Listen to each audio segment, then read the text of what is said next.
Hey, welcome to Socialism for All. Today's date is February 22nd, 2024, and we're now solidly into our third year, 2 full years of streaming behind us. We're streaming at twitch.tv/socialism S4A, where I'm currently joined by 35 viewers in the chat. So this is S4A live stream number 111. I had gotten a little burned out by the end of last year, especially with covering a lot of this stuff, ethnic cleansing, genocide being perpetrated by Israel and Palestine recently. Not a great way to go into, winter already kind of somewhat depressing time of year just naturally. And that on top of it and everything else. I mean, it's just not been a ton of great news. You see major economies, the UK and Japan, entering recession. I've been talking about this for a while in terms of the US. The US officially is not in recession yet.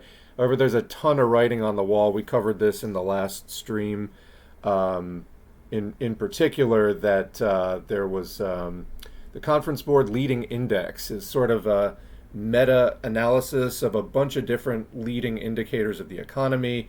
And basically, when this thing points toward recession, it's more or less foolproof. It's worked all the way back to before 1960 without any false signals. So people are running out of money. The surplus cash of the pandemic era is drying up. And, we got through the supply shocks of the sort of lockdown phase of the ongoing pandemic, which is not over, but the public health interventions for it largely are over, unfortunately, because we'll be covering the current state of COVID, which is actually unprecedented. Again, we'll get into that in a minute. But anyway, rough few months, but I took a few weeks off, and we are back with the live stream. And I think that I'm actually going to learn, finally, from doing these things for 2 years. For a while, I would do 2 streams in 1 week and try to cram a bunch of stuff in. Today, I know that the first stream of any given week is usually really chat heavy as people come in with a lot of questions. So we will do some articles, and I've set some articles aside, but I'm going to reserve most of the time for the chat. And then I think I'm going to do another stream. I actually have some stuff to do in the next few days, but maybe we'll do it like Monday or Tuesday next week, something like that.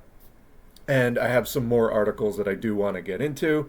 This is definitely more sustainable for me on kind of a monthly basis. But yeah, we're back with a numbered live stream, and I don't know. That's what else is new.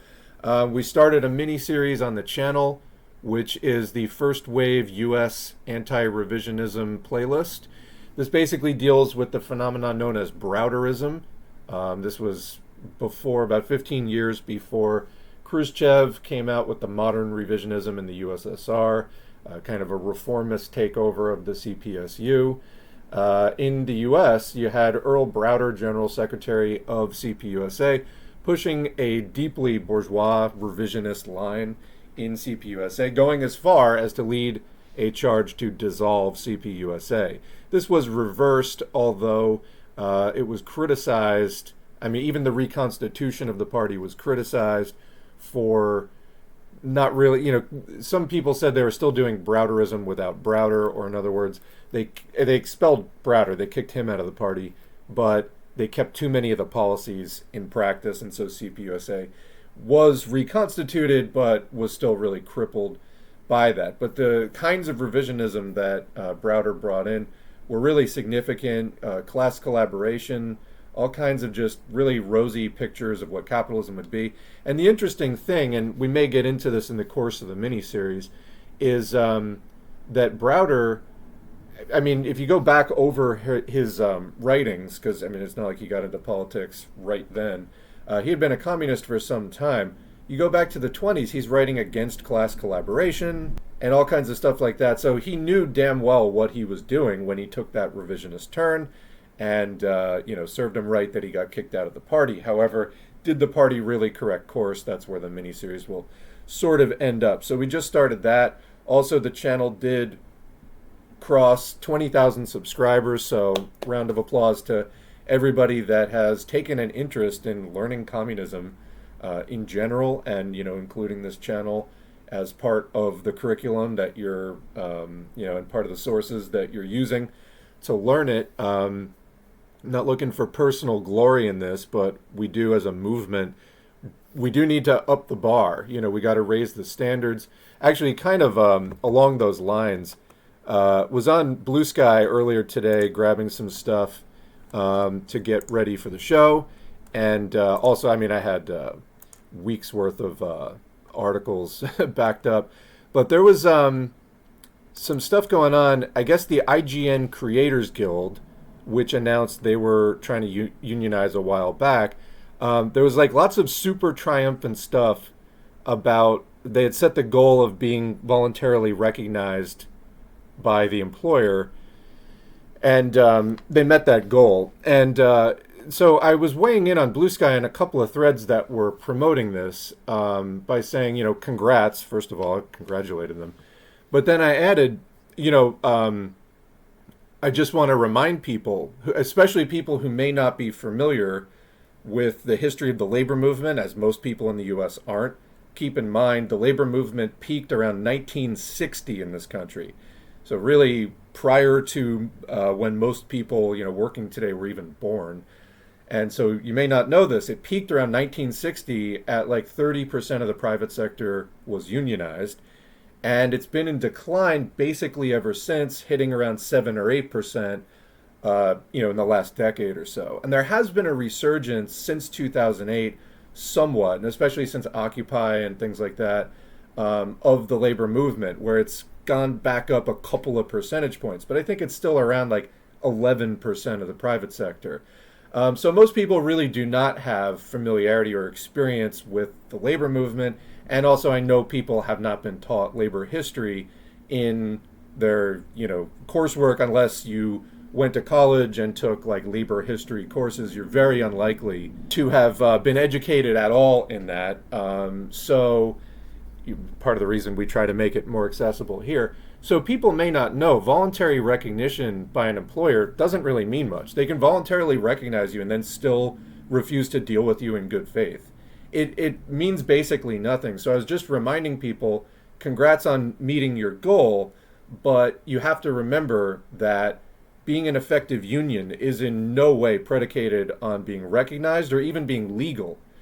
You can, the effectiveness of your union, that depends on the amount of fight that workers bring to it. And we've covered this in some of the organizing manuals that we've posted on the channel, like from the IWW. It doesn't matter if you're recognized if you're not fighting.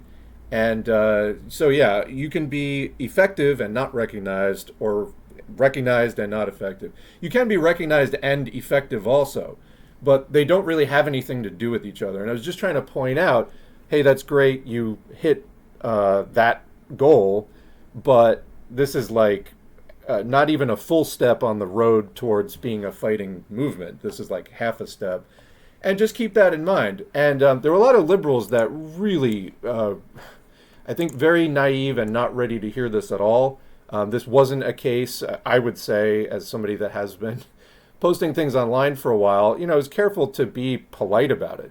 But just trying to point out there's tons and tons of work ahead. Whereas I think that there legitimately are a lot of people who look at this and go, we won, it's done.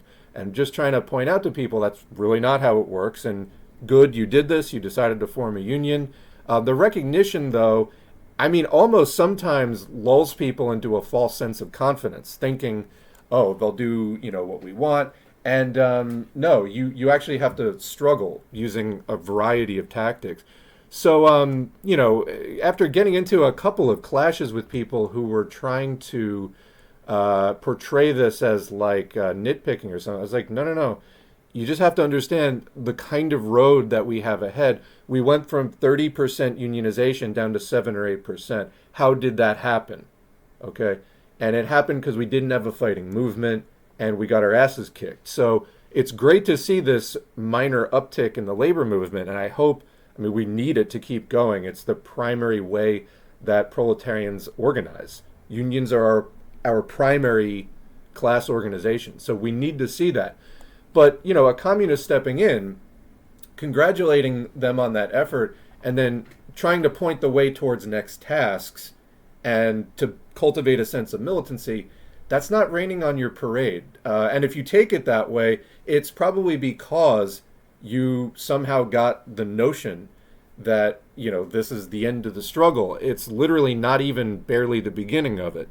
So what was I saying? We need a massive resurgence of the labor movement, and for it to become militantly anti-capitalist, I just want to caution people that recognition or legality is in no way a prerequisite for a union to be effective. So that's also for people who have started a union but aren't being recognized by the employer. It doesn't matter. Just fight. A lot of times you can get more of what you want because you turn up the heat because they're not recognizing you. So that people seeing this and thinking, oh, I wish I was recognized. No, it doesn't matter. Effectiveness depends solely on the fight that workers bring to the struggle. And, this is the case if you want your union to be a fighting proletarian organization. I mean, to fight just that employer, let alone the broader struggle against capital as a system.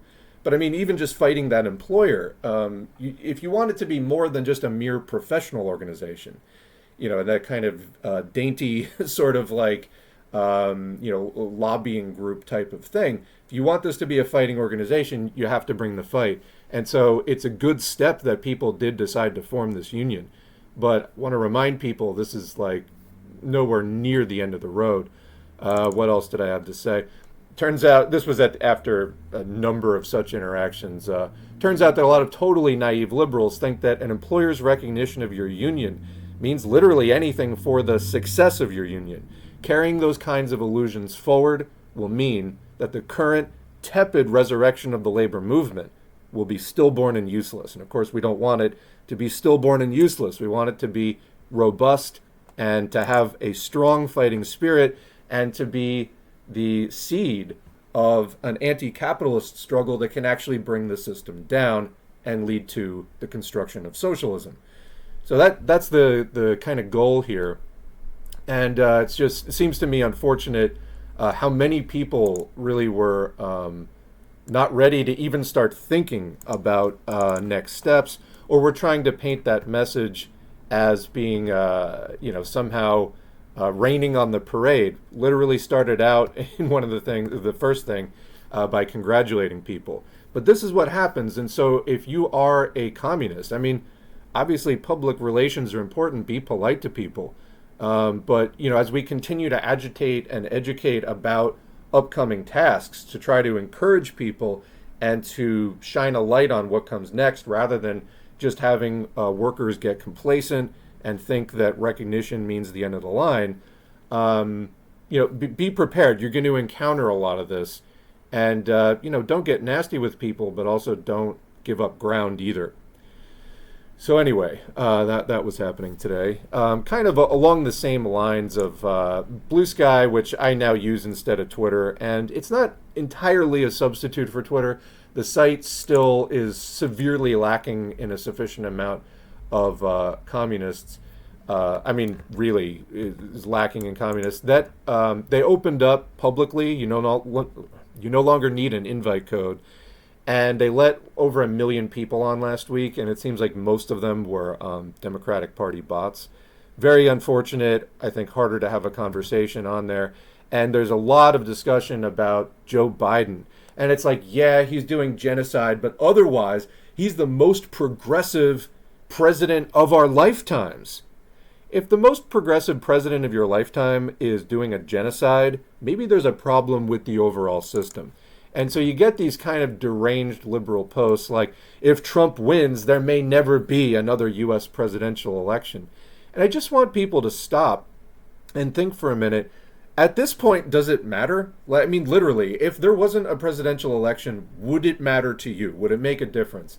Because it seems to me like all you get are the same two options every fucking time. There's no actual competition in the system. You get two imperialist parties. That is it. And they keep getting worse.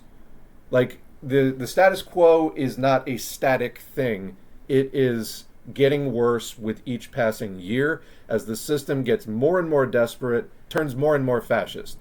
So, I mean, let's say there wasn't a presidential election. What would be the difference at this point? Obviously, as Marxists, we support the promotion of the bourgeois legal system insofar as it was an improvement over feudalism, and we want to use whatever civil rights that we have under the bourgeois legal system to fight for our class interests and to advance the class struggle using every available means. But what we have known for over a century now, Lenin wrote Imperialism, the Highest Stage of Capitalism, in 1915, is that once capitalism reaches imperialism, or in other words, advanced monopoly capitalism, it has no more historical progress to offer, and it just starts turning into fascism as the system of industry becomes more monopolized and consolidated. There's less and less competition within the system. That is mirrored in the political system because the sort of free competition of up-and-coming capitalism, this is the marketplace of ideas and all of that kind of thing, it turns into just a closed-off reactionary state devoid of civil rights. In other words, it turns into fascism because the system no longer really needs that democracy to maintain itself, to expand, etc. And it just becomes oppressive. And like the title of the book says, it is the highest stage of capitalism. It's the end of the road. There is nothing else that capitalism can offer from here till the end of its existence. All capitalism will be doing is grubbing profits, and it will tear society apart in search of those profits. So it has no more historical progress to offer. It is literally just in the way of having a future. So expecting to do anything with the current system and expecting that it's going to give you some more democracy or something like that is just a fundamental misread on the needs of the system, the interests of the people who run it, and so on. But yeah, lots of this kind of very misinformed, very idealistic liberal thinking, idealist in the sense that it is just divorced from any reality on the ground. And as Elvis Presley pointed out, if Trump were president right now, would you be protesting this? And you could say this about anything, but I think in this case it was about Israel's ethnic cleansing operation. Or would you say if Trump were doing it, well, it sucks, but it can't be helped? You can ask liberals this literally about anything, because if it was Trump doing it, you would protest, and you know goddamn well that you would. But because it's your guy doing it, and there's the but Trump would be worse, whatever. You know, so where does this end? That's my point. And this is where we as socialists, as communists come in. Capitalism will end. Okay? It was born, it lives, and it will die. And the underclass that it creates and exploits, the proletariat, propertyless wage workers, will end the system when we get properly organized and wage the struggle correctly. But this will happen. Capitalism cannot go on forever. It trends towards decreasing profits over time and towards a final crisis from which it can't recover, just complete instability. That does not automatically end it, but it does create a condition of chaos in society which workers must recognize, organize, and end. But for people who can't see beyond the end of that system, they think that you just have to get the most out of the system that you can get. And we're here to tell you, no, you are holding on to a system that is functionally obsolete, and we need to get rid of it. And so trying to just cling on to the best option within the system is so much worse than even the worst option beyond the end of the system. So as a communist, this is what I come here today to tell you. All right, so that's enough of my venting about interacting with liberals recently. What else do we have? Going back to the regular screen here.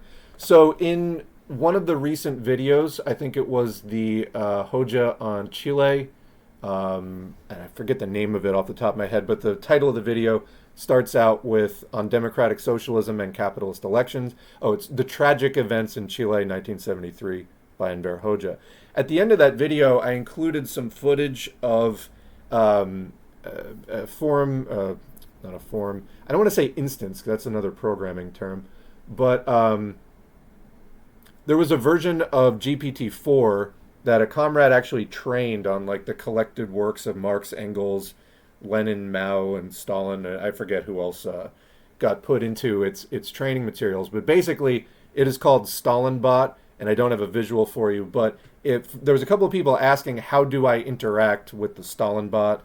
And you can ask it questions, and it actually gives pretty good answers. Do a search on Red Alexandria.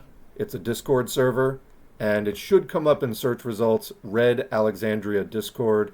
If you search on that, you will get the server, and that's where Stalin Bot lives. It is run by Lamo, so you can just confirm that you're in the right place. And so if you're looking for a version of GPT-4 that is Marxist-Leninist, that is a place to go. So, all right, what else do we have? Before we even get into COVID today, I wanted to cover something about plastics recycling. I think before we even get into that, I guess I wanted to share a few thoughts. You know, I mentioned that we were starting the playlist on first wave US anti-revisionism, specifically anti-Browderism. And so there's been a lot of questions about revisionism and anti-revisionism and where does revisionism come from. And just to remind everyone, we use the definition that social democracy is when bourgeois ideas enter the workers' movement. And so you get these sort of reformist illusions. And revisionism is when bourgeois ideas enter the proletarian vanguard or communist movement. So it's revising the basic theses of Marx and Engels, which is proletarian revolutionary ideology based on historical materialism. Revising it with what? With bourgeois ideas, with theses that basically work to uphold capitalism. So that's revisionism. It's when bourgeois ideas enter the communist movement and they start knocking out, you know, pillars of Marxism and replacing them with pillars instead of bourgeois thought that are going to, undermine proletarian class interests. And so I've been thinking about a number of things. I mean, obviously I think about socialism and communism quite a lot, running this channel and doing all the readings and responding to all the comments. Not all the comments, but reading all the comments at least. And about, in particular, in the U.S. and in the countries where there is social chauvinism and the imperialist countries where there is, there has been buy-off of the proletariat of, say, France or the U.K. or the U.S., etc. U.S. and Canada being somewhat special, and Australia and New Zealand being special cases because they're also settler colonial countries. But even in the non-settler colonial countries like the U.K. or like France, Belgium, so on, there is a tendency for the proletariat to get sucked into supporting imperialism because of the raised living standards, that the bourgeoisie will share some of the super profits extracted from the world imperialist system abroad. And so, you know, the standard of living of a proletarian in one of those countries will be better than a proletarian in one of the more heavily exploited countries that isn't one of the top dogs in the world imperialist system. So in this case, I think that in the U.S., you see this a lot, especially. There's a tendency for people who have an actual class position of being a proletarian. They don't own capital. They have to sell their labor power in order to get by, in order to get enough wages to pay for shelter and clothing and housing and all that kind of stuff. They are proletarians, but they have a petit bourgeois ideology. So they have false consciousness. Their ideology that they've adopted and the lens of viewing the world is not in harmony, is in disharmony with their actual class standing, their actual class position. So being petit bourgeois in this case, they will think like a small capitalist. This can mean that they either have like a very small amount of capital, you know, they have like a couple of stocks or like a 401k or whatever, and they start thinking that they're more aligned with capital than they are with the proletariat, or they just imitate the bourgeoisie in some way by adopting bourgeois norms and values like bourgeois nationalism or, religious chauvinism or, different things that are sort of more inherent to bourgeois thinking than proletarian internationalist thinking. And so where does this end, basically? And I was thinking about this a lot. At what point, because what you get as far as revisionism goes is communists trying to talk to proletarians who actually think like petit bourgeois. They think like a small capitalist, but they are proletarian. How do you talk to somebody like that? And a lot of communists and communist parties even have made the mistake of trying to indulge that petty bourgeois thinking. So they will try to affirm that nationalism and then somehow spin it in a way that doesn't work at all into proletarian internationalism.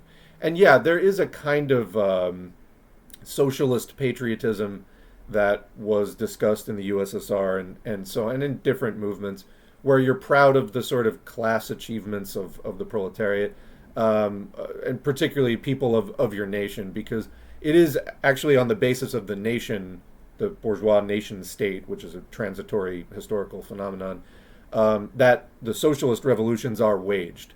So we do have to engage with that to a certain extent. But there's a lot of people that just really embrace it in really more of a petty bourgeois way. And you get a lot of communist parties that just sort of indulge that. I think that this is a major mistake. And was thinking about this further. I think that there comes a point, and this is the only point where I think people can truly join the communist movement and really stand as a proletarian firmly in the socialist camp, and fighting for proletarian interests, is when that drive to think of yourself as petty bourgeois and all those related illusions about the potential to get rich, the potential for a capitalist future in general, whether for you personally or just whether capitalism, can exist indefinitely into the future, which it cannot do. It will eventually basically break itself, and then it has to be replaced actively by the proletariat.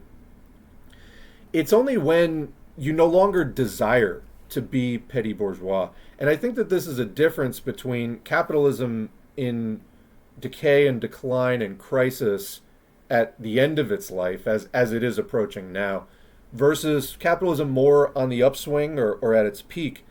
In other words, a proletarian in early capitalism might be heavily exploited, but might say, look, I do see some people getting rich. The odds aren't good. Maybe it's 1 in 200.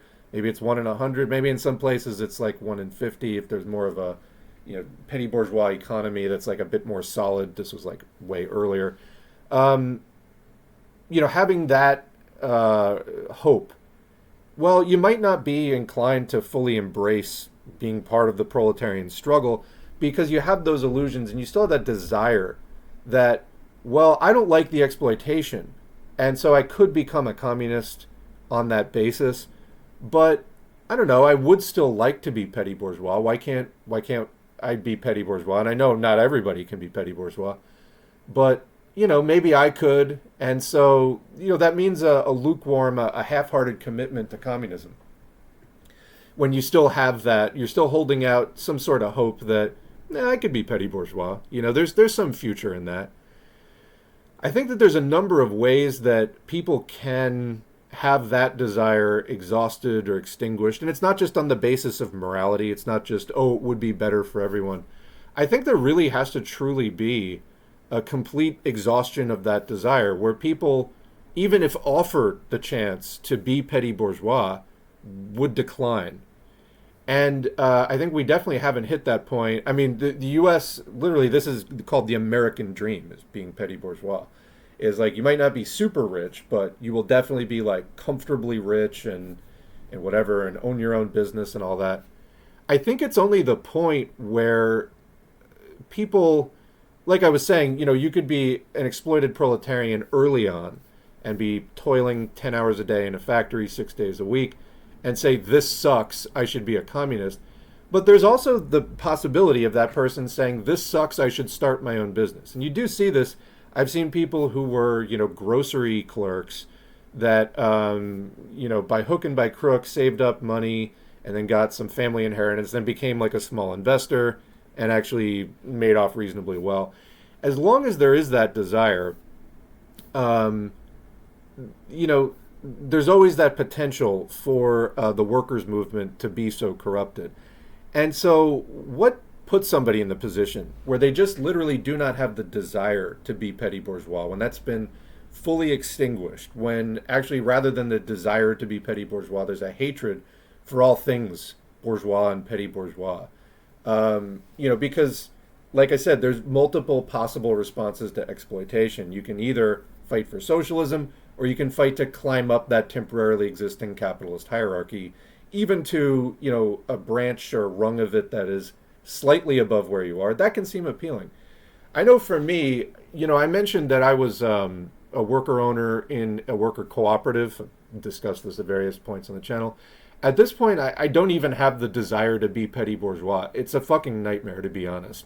For most people that run small businesses, it'll seem like your dream at first because that's what you've been sold on, the American dream, and that's like kind of the version of independence that you get, is the sort of individualist independence of like, oh, I'm calling the shots. But then what you find out is actually the customers are just still your boss, and the vendors are still your boss, and your creditors are still the boss, and if you don't own your building or whatever, the landlord is still the boss.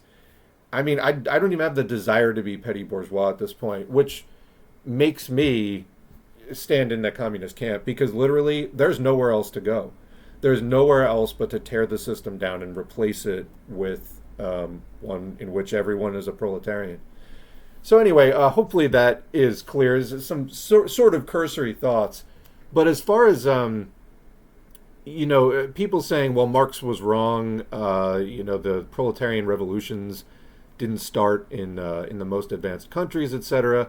I mean, they did start where capitalism was weakest, and I think that part of the strength of capitalism in the places where it was stronger was dangling that petty bourgeois promise. Even if it was to 1 in 100 people or 1 in 200, it was still dangling that, and that bright shiny object was able to attract a lot of attention for people.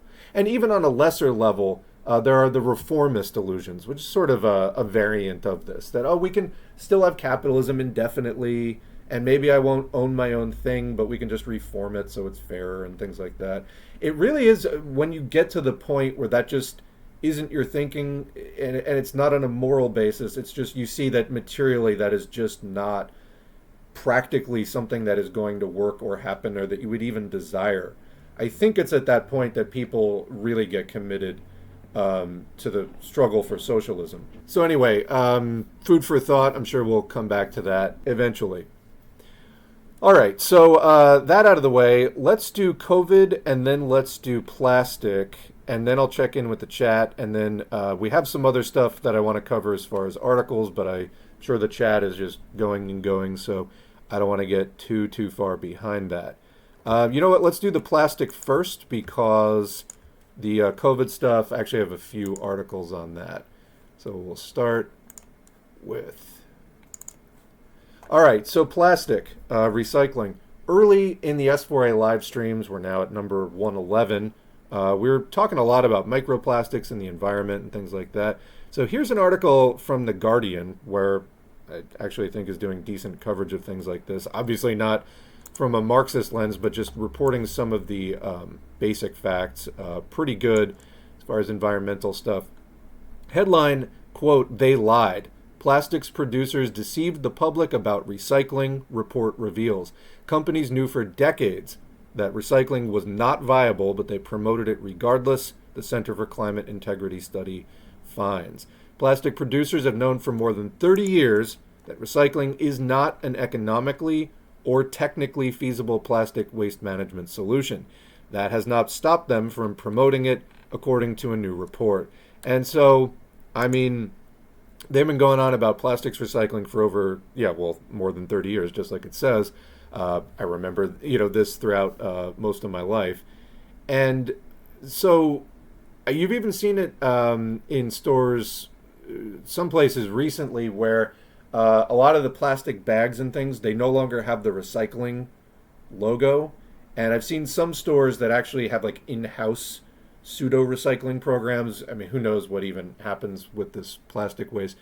But I've been seeing this increasingly over the last decade, reports where it's like only 5% of the plastic that gets put in the recycling bins actually gets recycled. And I've seen other things where like journalists followed a recycling truck and like at the end of picking everything up, it just like dumped it in a landfill. So people think that they're recycling and then it's just actually going in a landfill anyway. But keep this kind of thing in mind when the libertarians and other right-wingers come out and they say that, climate change isn't a problem, we can just technology our way out of it. Well, how's that going so far? Not well at all. And even some of the things like, reducing plastic waste, which, remember, plastic is a fossil fuel byproduct. This is a lie. So let's continue. Quote, "The companies lied," said Richard Wiles, president of fossil fuel accountability advocacy group, the Center for Climate Integrity, CCI, which published the report. "It's time to hold them accountable for the damage they've caused. Plastic, which is made from oil and gas, is notoriously difficult to recycle. Doing so requires meticulous sorting, since most of the thousands of chemically distinct varieties of plastic cannot be recycled together. That renders an already pricey process even more expensive. Another challenge, the material degrades each time it's reused, meaning that it generally can only be reused once or twice. The industry is known for decades about these existential challenges, but obscured that information in its marketing campaigns," the report shows. Wait, are you telling me that marketing lied? I thought we were... anyway. The research draws on previous investigations as well as newly revealed internal documents illustrating the extent of this decades-long campaign. Industry insiders over the past several decades have variously referred to plastics recycling as uneconomical. They said that it, quote, "cannot be considered a permanent solid waste solution," and said that it, quote, "cannot go on indefinitely," these revelations show. The authors say that the evidence demonstrates that oil and petrochemical companies, as well as their trade associations, may have broken laws designed to protect the public from misleading marketing and pollution. So, single-use plastics. In the 1950s, plastic producers came up with an idea to ensure a continually growing market for their products, disposability. Quote, "They knew if they focused on single-use plastics, people would buy and buy and buy," said Davis Allen, investigative researcher at the CCI and the report's lead author. At a 1956 industry conference, the Society of the Plastics Industry, a trade group, told producers to focus on low cost, big volume, and expendability, and to aim for materials to end up, quote, "in the garbage wagon." The Society of Plastics is now known as the Plastics Industry Association. Quote, "As is typical, instead of working together toward actual solutions to address plastic waste, groups like CCI choose to level political attacks instead of constructive solutions," unquote, said Matt Seaholm, president and CEO of the trade group, in an emailed response to the report. So that's what the plastics people have to say when they're called out over this thing. And so they say, instead of working together, what do you mean working together? They're not working with you to make more plastic. Like, they don't want more junk. So these people, I swear, they think it revolves all around them. Over the following decades, the industry told the public that plastics can be easily tossed into landfills or burned in garbage incinerators. But in the 1980s, as municipalities began considering bans on grocery bags and other plastic products, the industry combated that idea of banning it by promoting recycling, a new solution. So now we get recycling campaigns in the 80s. The industry has long known that plastics recycling is not economically or practically viable, the report shows. This is just like climate change in general. ExxonMobil did studies on that, and they knew back in like the 70s that climate change was a risk due to the emissions from fossil fuel burning. So same thing here. They promote solutions that don't work, and they know it when they're doing it. An internal 1986 report from the trade association, the Vinyl Institute, noted that, quote, "recycling cannot be considered a permanent solid waste solution to plastics as it merely prolongs the time until an item is disposed of," unquote. In 1980, but in other words, it will be disposed of eventually, just dragging that out a bit. In 1989, the founding director of the Vinyl Institute told attendees of a trade conference, quote, "recycling cannot go on indefinitely and does not solve the solid waste problem." Despite this knowledge, the Society of the Plastics Industry established the Plastics Recycling Foundation in 1984, bringing together petrochemical companies and bottlers, and launched a campaign focused on the sector's commitment to recycling. In 1988, the trade group rolled out the Chasing Arrows, the widely recognized symbol for recyclable plastic, and they began using it on packaging. Experts have long said that the symbol is highly misleading, and recently federal regulators have echoed their concerns. The Society of the Plastics Industry also established a plastics recycling research center at Rutgers University in New Jersey in 1985, 1 year after state lawmakers passed a mandatory recycling law. Awesome. So you're just going to mandate doing something that the industry knows isn't going to work. And as the guy says down below, it's clearly fraud that they're engaged in. That is fraudulent. So you're selling everybody, people, misinformation that, we're fixing the solid waste problem. We're not burying ourselves in garbage. We're not, putting a layer of microplastic across the bottom of the ocean, and we're not causing ocean life to, choke on this and die. No. We're fixing it. Recycling is going to work. This is just straight up fraud. So anyway, in 1988, industry group, the Council for Solid Waste Solutions, set up a recycling pilot project in St. Paul, Minnesota, where the city council had just voted to ban the plastic polystyrene or styrofoam. And in the early 1990s, another industry group ran ads in Ladies' Home Journal proclaiming a bottle can come back as a bottle over and over again. It might technically be true a couple of times, but, still within 10 years or so, it's done.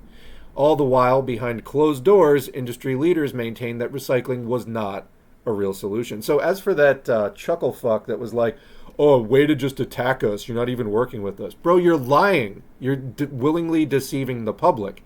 How is that working with us? But no, we're the fucking problem. In 1994, a representative of Eastman Chemical spoke at an industry conference about the need for proper plastic recycling infrastructure. Quote, while someday this may be a reality, he said, it is more likely that we will wake up and realize that we're not going to recycle our way out of the solid waste issue, unquote.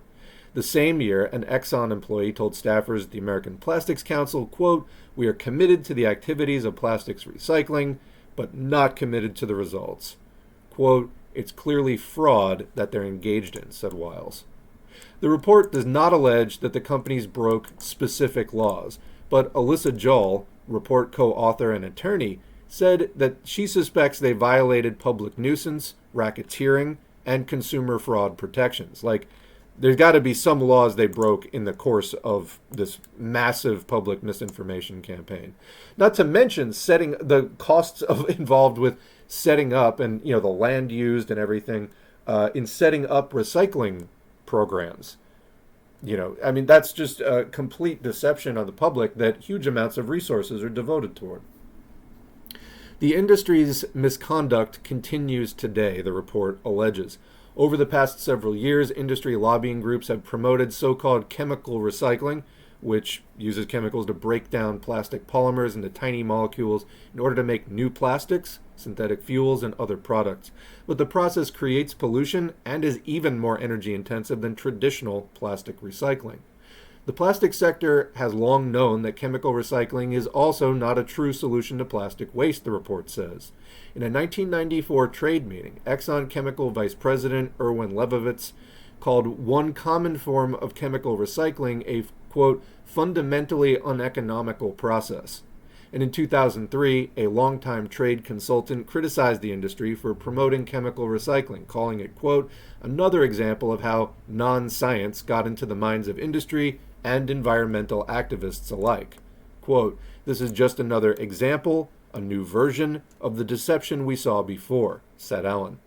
Seaholm of the Plastics Industry Association said that the report, quote, was created by an activist, oh no, not an activist, anti-recycling organization and disregards the incredible investments in recycling technologies made by our industry.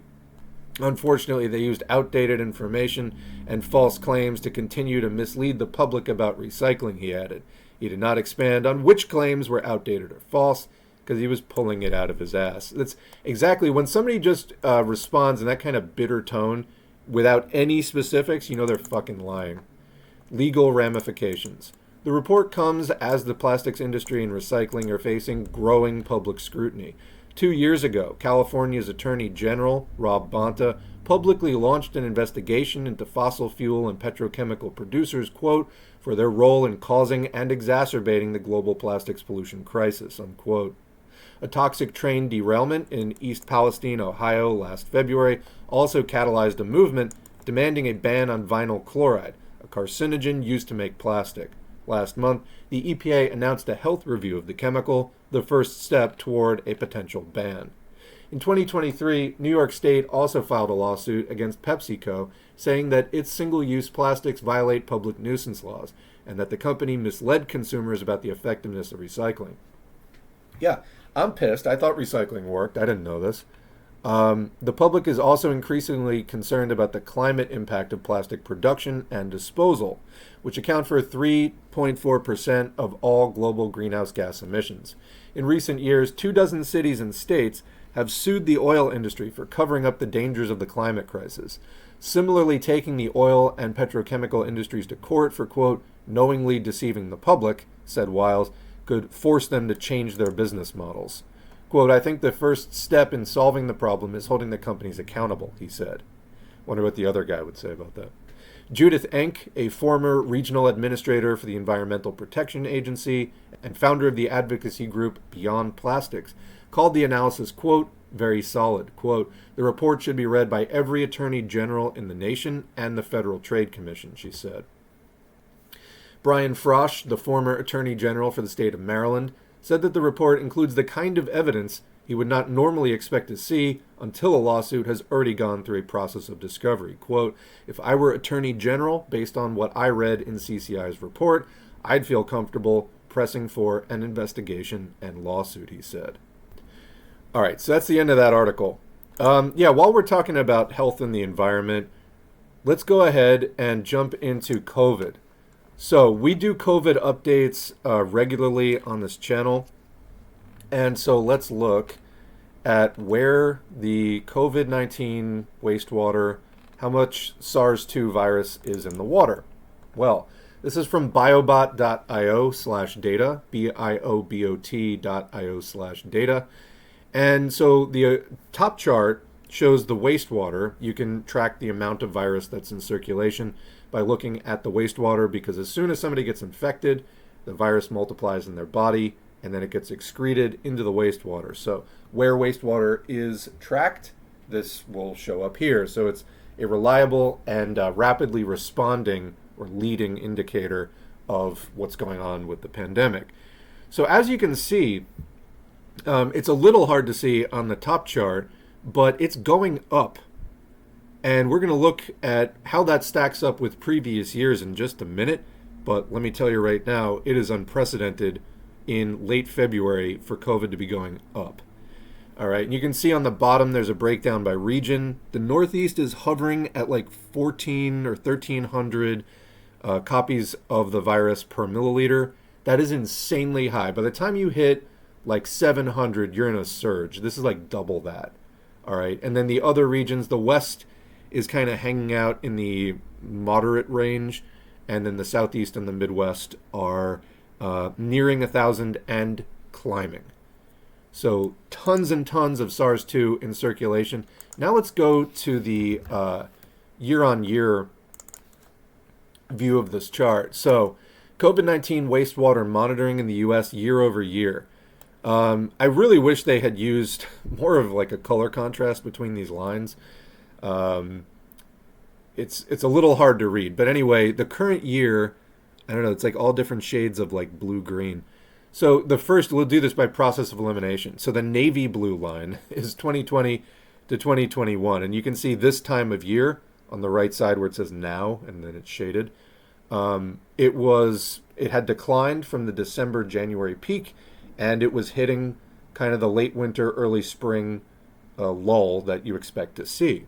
Okay, what about 2021, 2022? Well, that's the teal line that peaks, the very high peak there. That was the Omicron wave. Well, where was it at this time, a few years ago? Well, it had already declined, and it, again, was entering that late winter, early spring trough or lull. How about last year? Well, last year, that's the dark green line. It was a little higher, but it had been in decline since basically New Year's or so. And so, yeah, normally you see either a downward trend or a plateau that has already followed an earlier downward trend. What do we see this year? It's rising. That's unprecedented. So we're entering the 5th year of the pandemic, and COVID is still, it was last year the number 3 cause of death, and it was followed by cancer and heart disease, both of which it directly contributes to. The first by causing immune dysregulation and killing T cells and causing immune system exhaustion, which can lead to increased cancer. And then it directly attacks the heart and blood vessels, so contributing to heart disease. So it's the number 3 direct cause of death, and that might even be an undercount, but even the 2 things ahead of it, it contributes to. So this is a serious issue. It causes mental disability. Basically any tissue in your body that has ACE2 receptors, including basically all of your major organs, your brain, including the brain stem, which does such, somewhat important tasks like helping you breathe and keeping your heart beating, can get infected and damaged by this, causing, in the case of the brain stem, something called dysautonomia. Big word. What it means, dys means it's not working properly. Autonomia is your autonomic functions, the stuff that you don't have to think about, but your body does anyway. So the brainstem is kind of like a control box that is keeping your heart beating appropriately and is making you breathe and other stuff.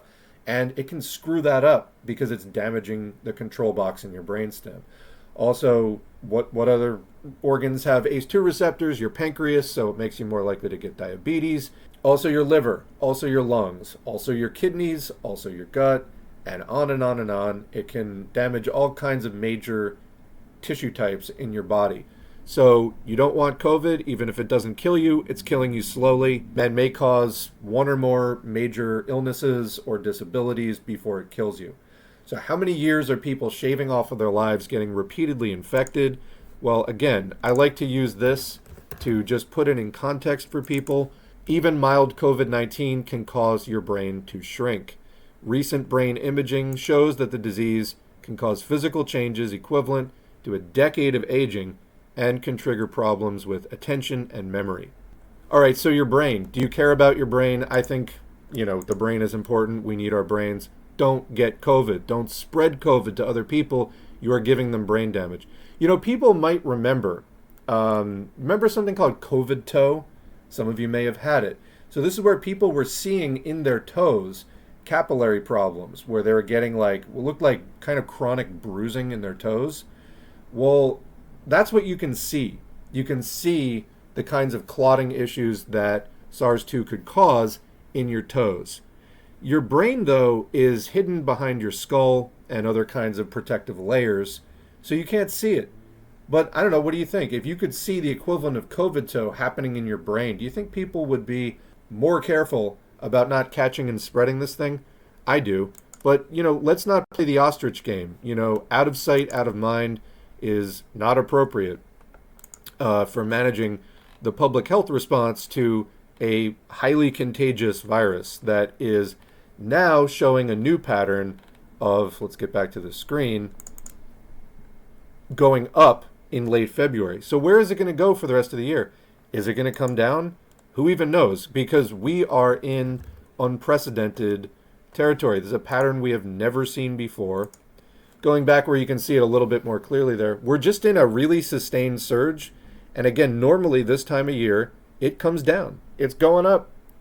So, where is this going to end? We don't know. All right. It's been a while since I've gone into any of the particulars of it beyond the kind of messages that I just said. But let's take a look. There's a guy, Anthony Leonardi, who is part of Long COVID Twitter. He has a separate blog over at EasyChair. The headline of this one, which is just from a couple weeks ago, is called The Intrinsic Severity of SARS Coronavirus 2. It's all about immunomodulation. Okay, what is that? Let's learn. One of the most serious errors in the assessment of SARS Coronavirus 2 came down to misappraisals of how it causes illness. We have seen the model of harm to tissue move from cytopathic effect, cyto means cell, path means disease, to immune-mediated bystander damage. So, in other words, this is a novel virus. It's never existed before, so we collectively have only been studying it for a few years. So originally, the model of harm, to how it damages tissue, moved from a cytopathic effect type of model, thought that it was just causing harm in the cells, to immune-mediated bystander damage. What does this mean? So inflammation is one thing. We've talked about this many times previously in the COVID update videos, where the spike protein can directly activate inflammatory processes, and a certain amount of inflammation is a normal part of your immune response. It can, cause swelling that gets things in motion in your body and so on. But too much reckless inflammation causes aging and damage. So if you have like rampant inflammation, this is really harmful.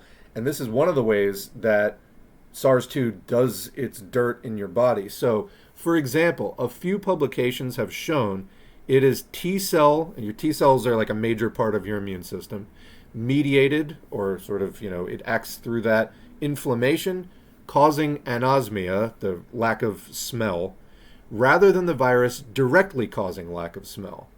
Interesting. So in other words, the virus is causing people to have reduced or completely lost sense of smell. And before you start downplaying that, you think of eating food, for example. Most of your sense of taste, try eating things with your nose held shut.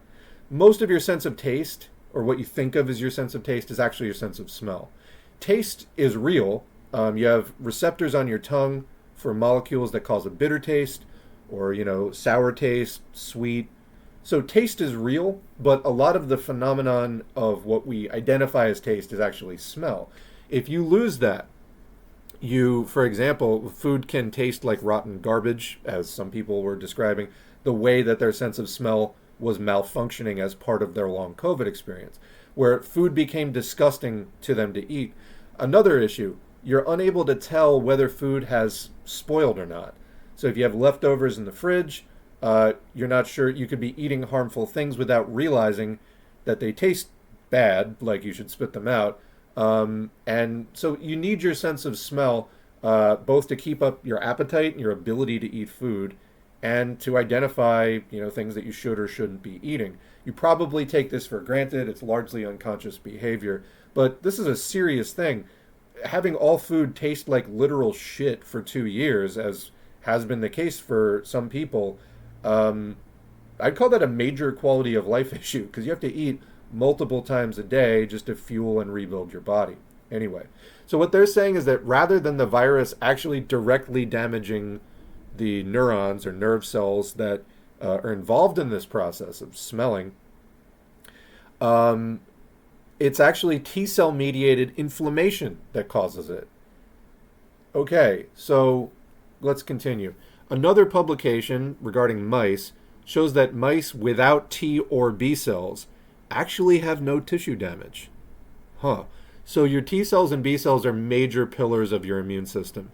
And the mice that were lacking them did not have tissue damage. So it seems to be that the virus is actually causing such immune dysfunction that it's causing the immune system to do the damage.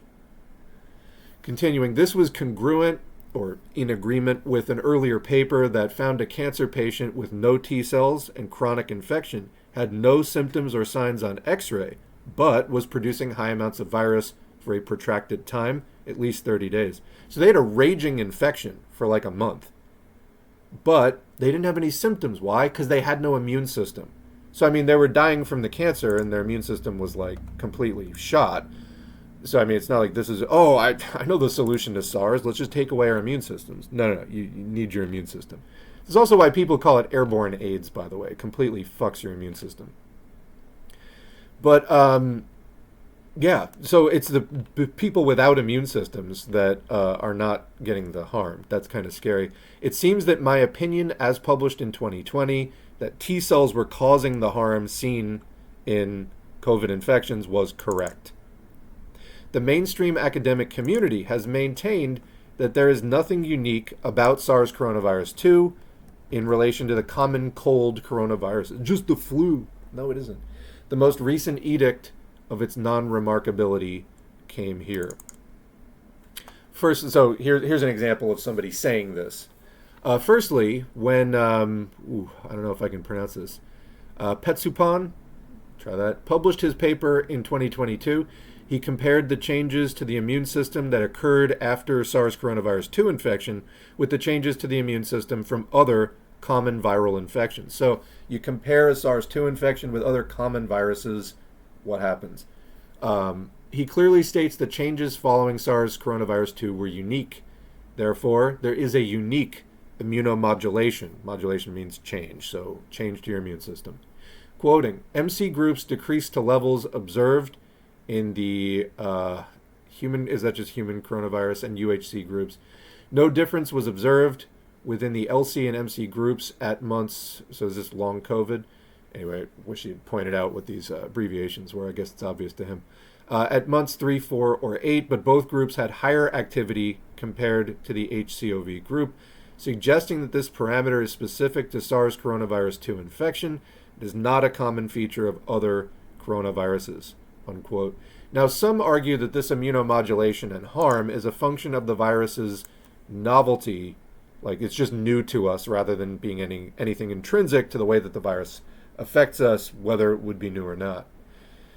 Namely, Professor Ralph Barrick delivered this hypothesis, not as a hypothesis, unfortunately, but just as a statement, in a lecture at the beginning of the pandemic. What am I on for?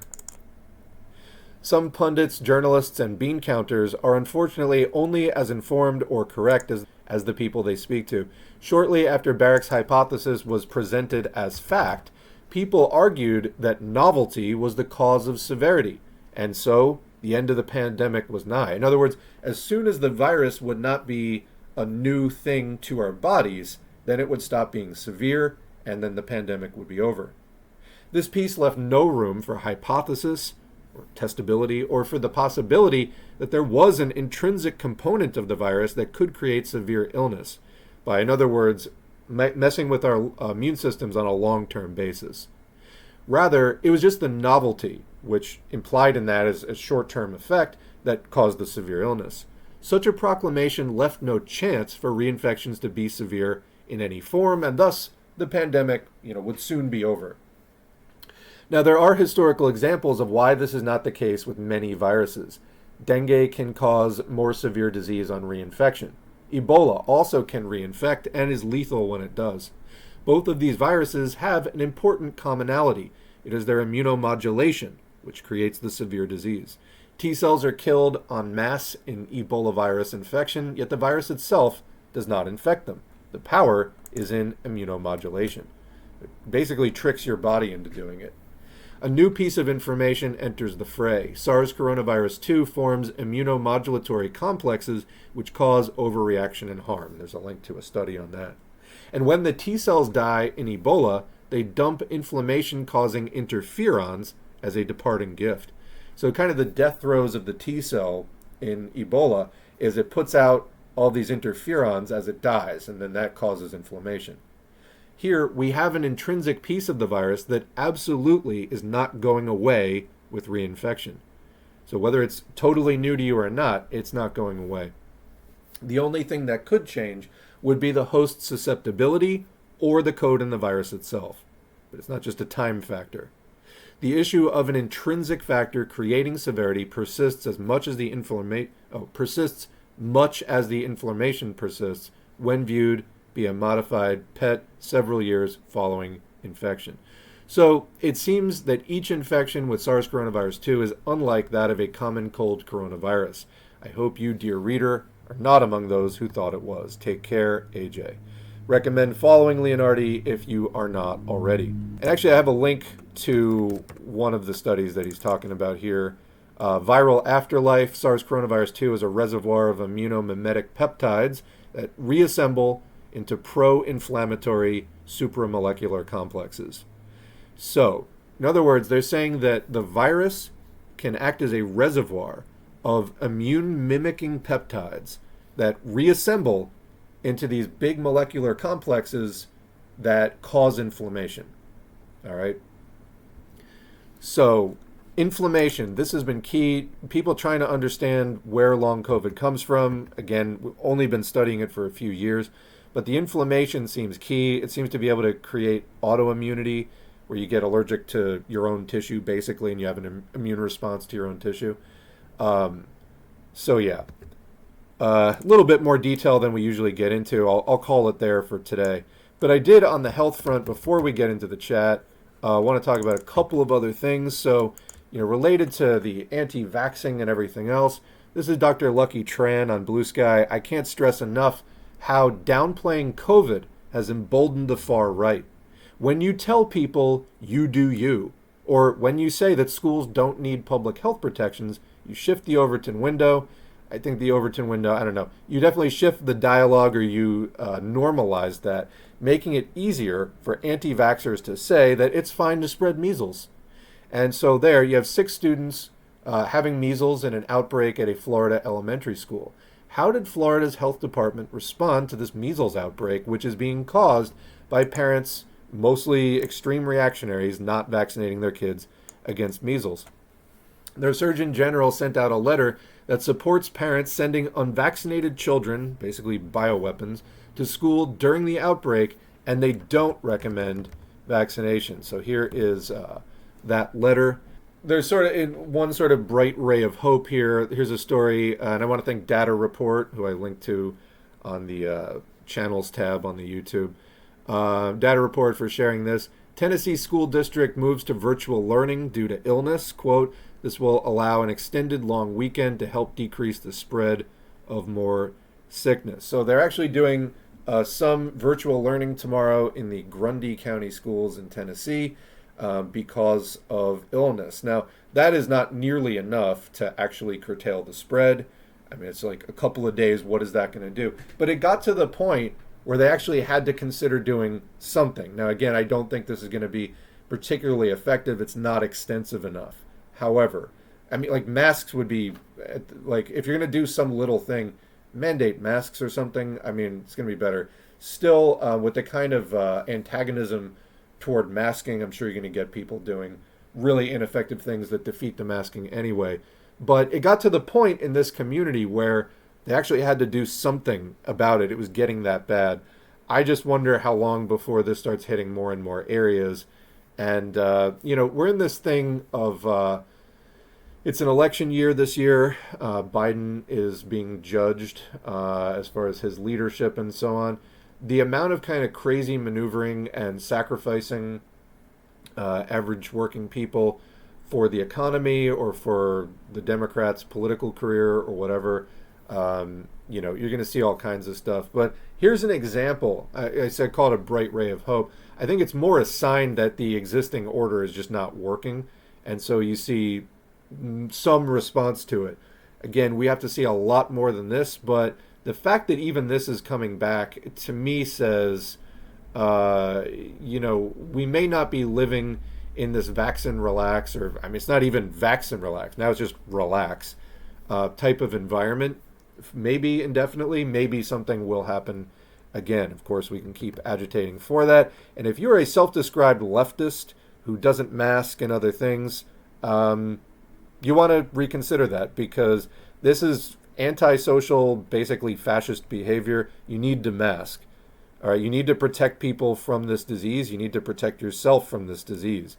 Wear a mask. It's really not that hard, All right, we're going to leave it there for now. I do have some other stories pulled, but I want to get into the chat before it gets too backed up. So we'll go back to this screen. How are you, S4A? Good, I'm glad you're doing well. Did I see that Chris Smalls of the Amazon Labor Union met up with Jimmy Dore? No, I did not see that. Jimmy Dore is a fucking cancer. And, we covered the problems within the Amazon Labor Union a while ago. And I'm not sure which live stream it was in. But basically, there is a large caucus within the Amazon Labor Union that says that the board, I think including Smalls, have basically been blocking any kind of effective activity. So who knows what's going on there. But no, I didn't see that. Welcome to everybody showing up. I just joined DSA. I mean, it is what it is. It's not a Marxist-Leninist organization, surely. They are doing a lot of activity. And, somebody sent me, I have a guide to the factions within DSA that somebody made up. Maybe we can go over that at some point. It is one of the largest sort of left organizations that exists today. There would need to be significant struggle within it, some of which I do think is going on, but the U.S. left still hasn't really detached from the Democratic Party, which is a thing you see in the sort of moderate and right wing of DSA, that they are still attached at the hip to the imperialist Democratic Party. You can wage struggle against that, though. There is potential for that. I think we're still in the early formative stages of bringing back any kind of a real movement for socialism in this country, and I encourage that. My boss has found out that I'm leaving in a few months, so my hours are the first to get cut. It's like you give notice and you get punished. You don't give notice and you get punished too. Anyway, it's been rough. Apparently they budgeted to be paying everyone $5 to $6 an hour less than what they ended up paying, so even though we're doing good business, they have to make cuts. That sucks. I attended a Zoom meeting for the DSA newbies last night. They gave me contact info. Well, good. They wanted to pay us $17 to $18 an hour because McDonald's in my area hires at $16. Yeah, so this is the thing. We've talked a lot about the impending economic meltdown. Wages have not nearly kept up with inflation.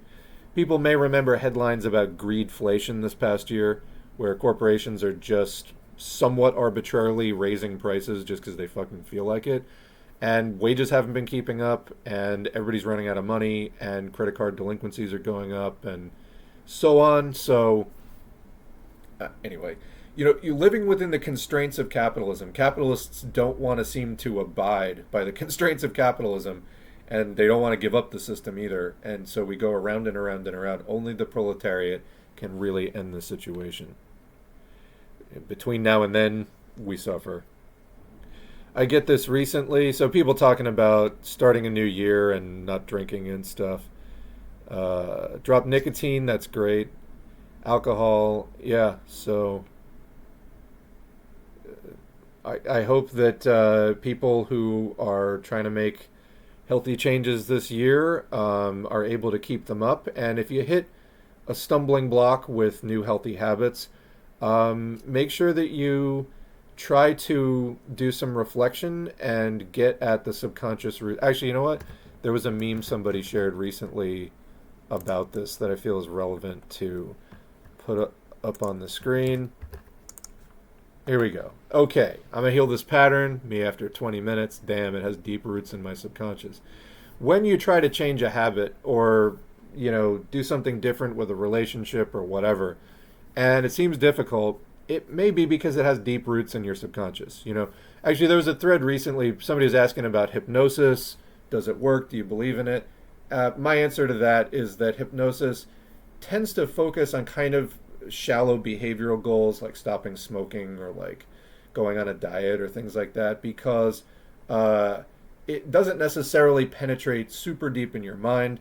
And to get at the actual emotional reasons guiding whatever behaviors you have, and that might not be the healthiest for you, that might be self-destructive or whatever, you may have to do some more intensive kind of therapy to talk it out until the point where you get the healing insight that allows you to actually change the pattern.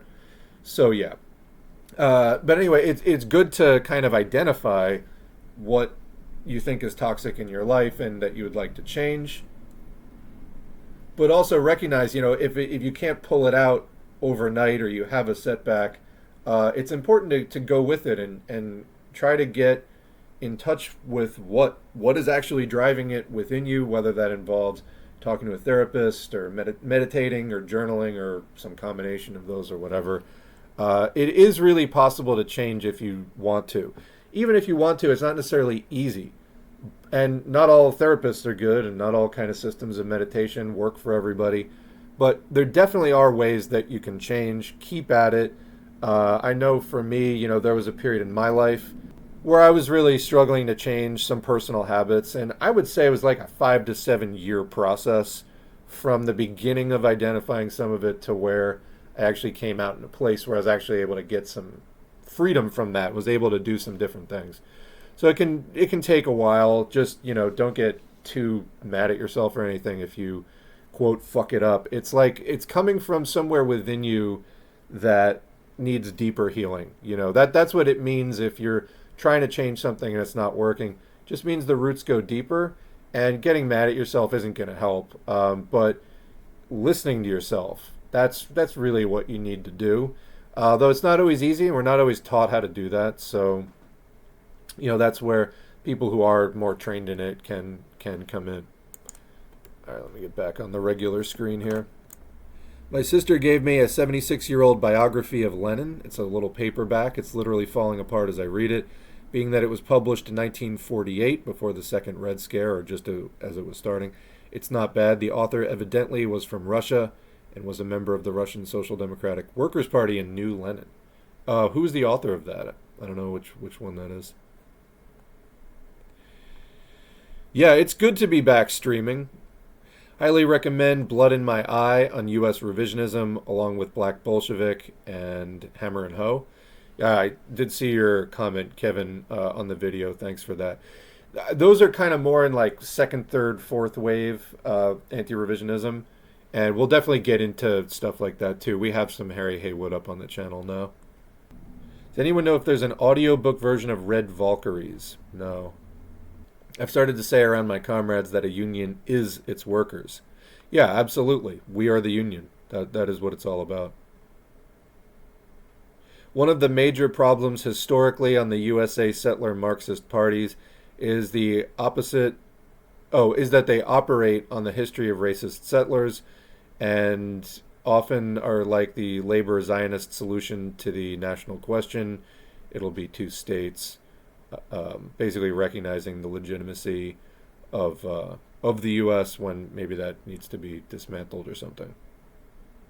Did I see the stuff about the Amazon Labor Union Reform Caucus about Chris Smalls' union tactics lacking militancy and being against a strike?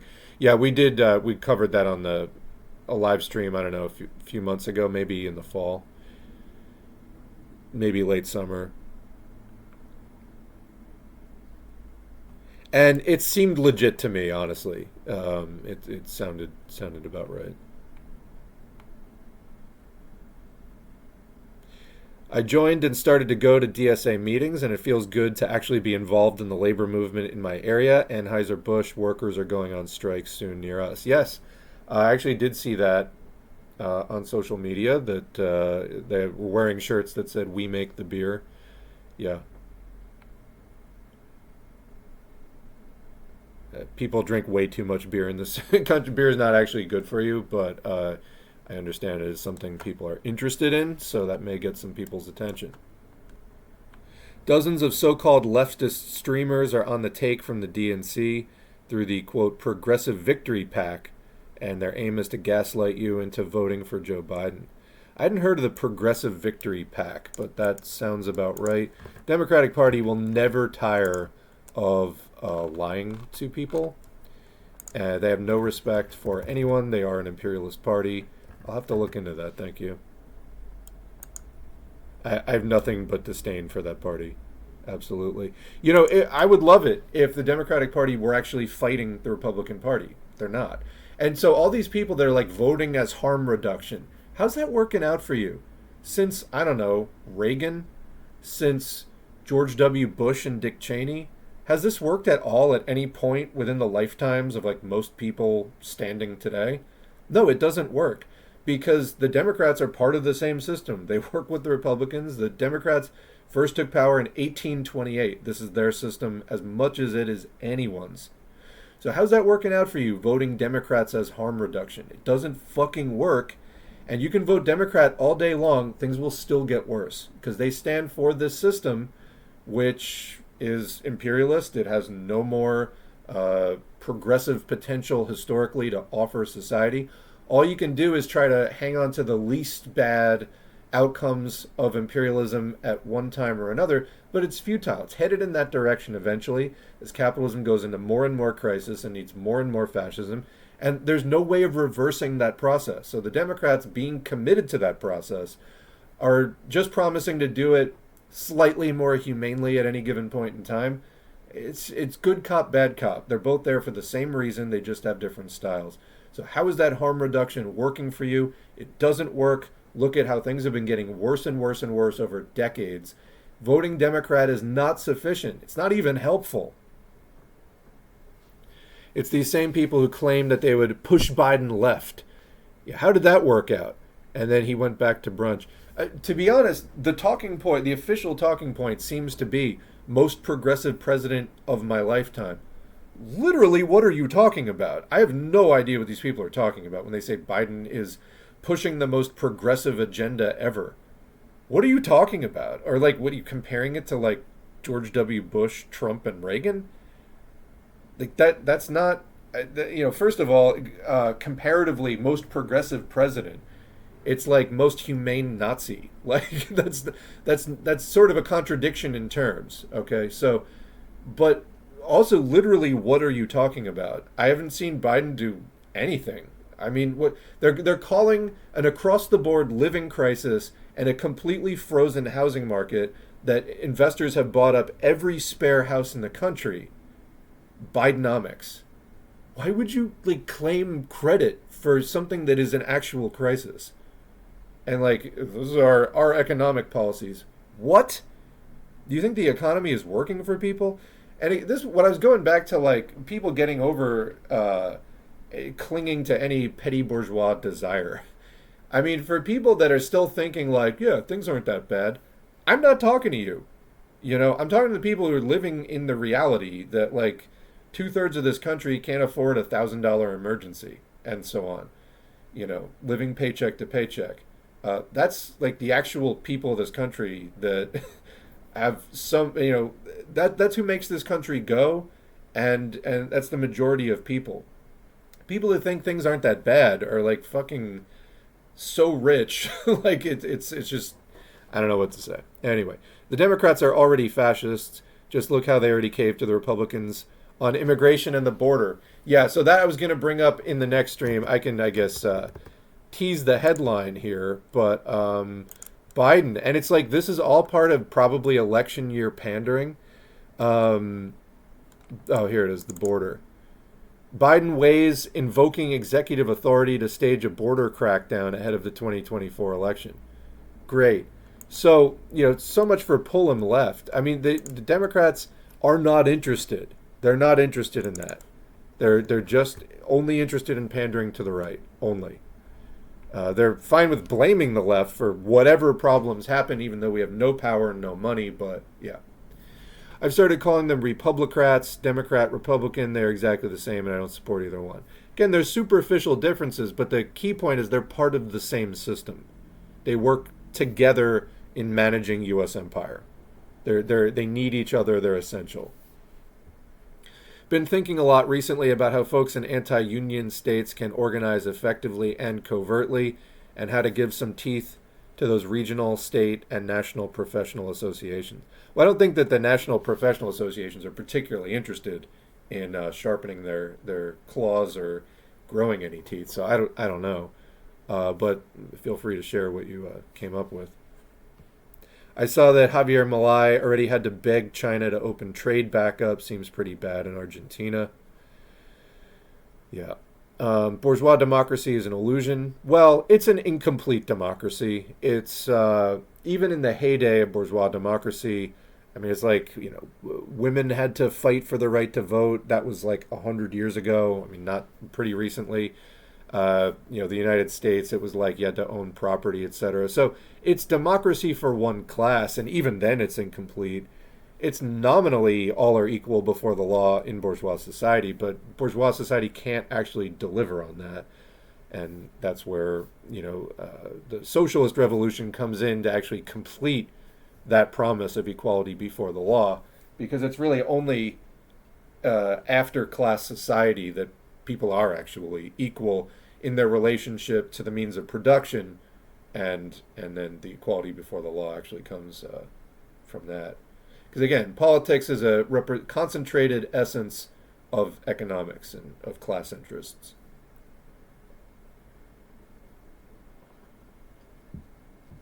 The quote, most progressive president Offered the worst immigration bill in the last 60 years, is supporting genocide, broke the rail workers' strike, is allowing abortion and trans rights to completely erode. I mean, I know it's a fiction. I'm just like, how did they settle on that? What were the other slogans that they were going to try to spread on social media in support of Biden that they didn't think were as good? Because this one's awful. This one's terrible. Biden caved to the Republicans on key issues 4 years ago to give money to Ukraine and Israel. Makes my head explode. I know that I have at least one professional association I'm in that has a, quote, labor affinity group or committee, but it doesn't really seem to have much effect on the larger organization. Yeah. Liberals too busy dick riding with Biden.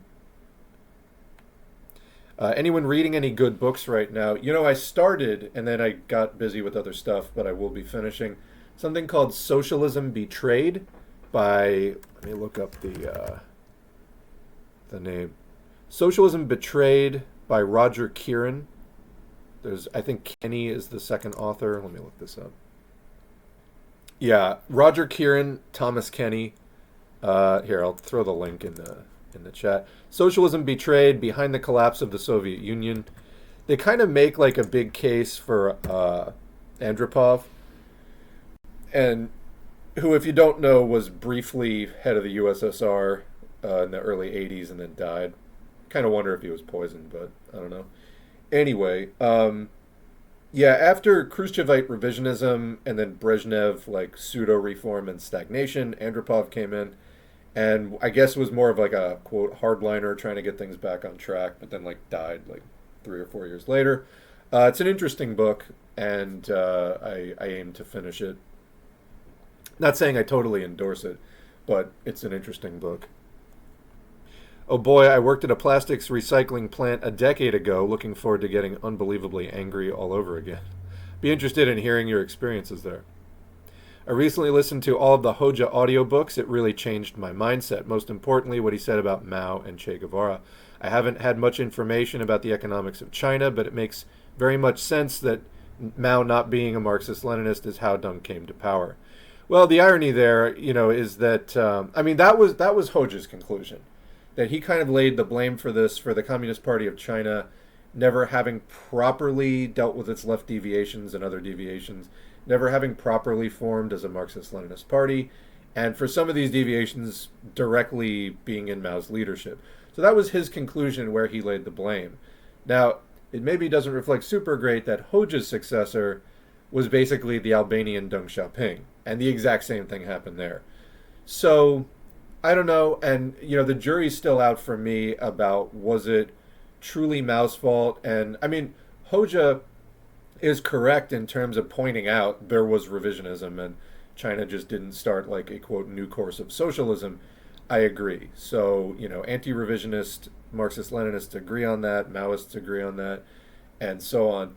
Where, you know, of course, Hoxha differs from Maoists is Maoists tend to have almost like a personality cult around Mao, where like nothing Mao did was ever wrong. That's some of my experience with it, but and seem very, very hostile to any kind of criticism. So I get the sort of sticking to just it's Marxism-Leninism, not necessarily a third stage, particularly as it hasn't really been that applicable anywhere else yet. But anyway, that's a much broader discussion.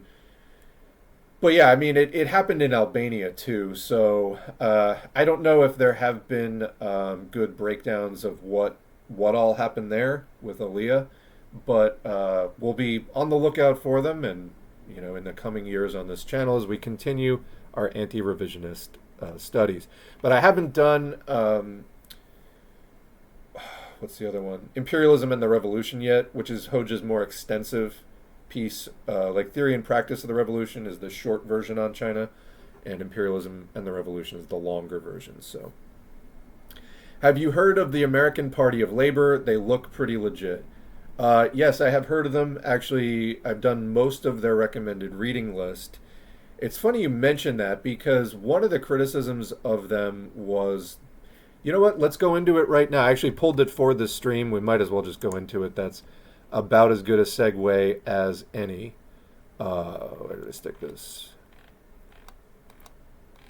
So this is like kind of the main criticism that I've heard of them, and I thought we would just air it out on the channel. Let's get into this. So I have read this article before. This is from the Red Phoenix newspaper of the American Party of Labor. I gotta squint for this one. The text is really small. All right, so the article is called Clearing the Air on Infantile US Gun Culture, Marx Revisited by Ian Ox and June Vass. In the wake of the unprecedented, and this is just from last August, so less than a year. In the wake of the unprecedented increase in deadly mass shootings across the U.S. over the last decade, we in the American Party of Labor found it necessary to put forward a dialectical materialist analysis of the ongoing gun violence problem within the U.S., demonstrating the connections between the social alienation intrinsic to capitalism, right-wing extremism, and the fetishized gun culture that predominates within our society. After the publication of this analysis, the APL put forward 2 more articles on the issue, an editorial on sensible gun reform regulations, and another analyzing the history and relevance of the Second Amendment to the U.S. Constitution.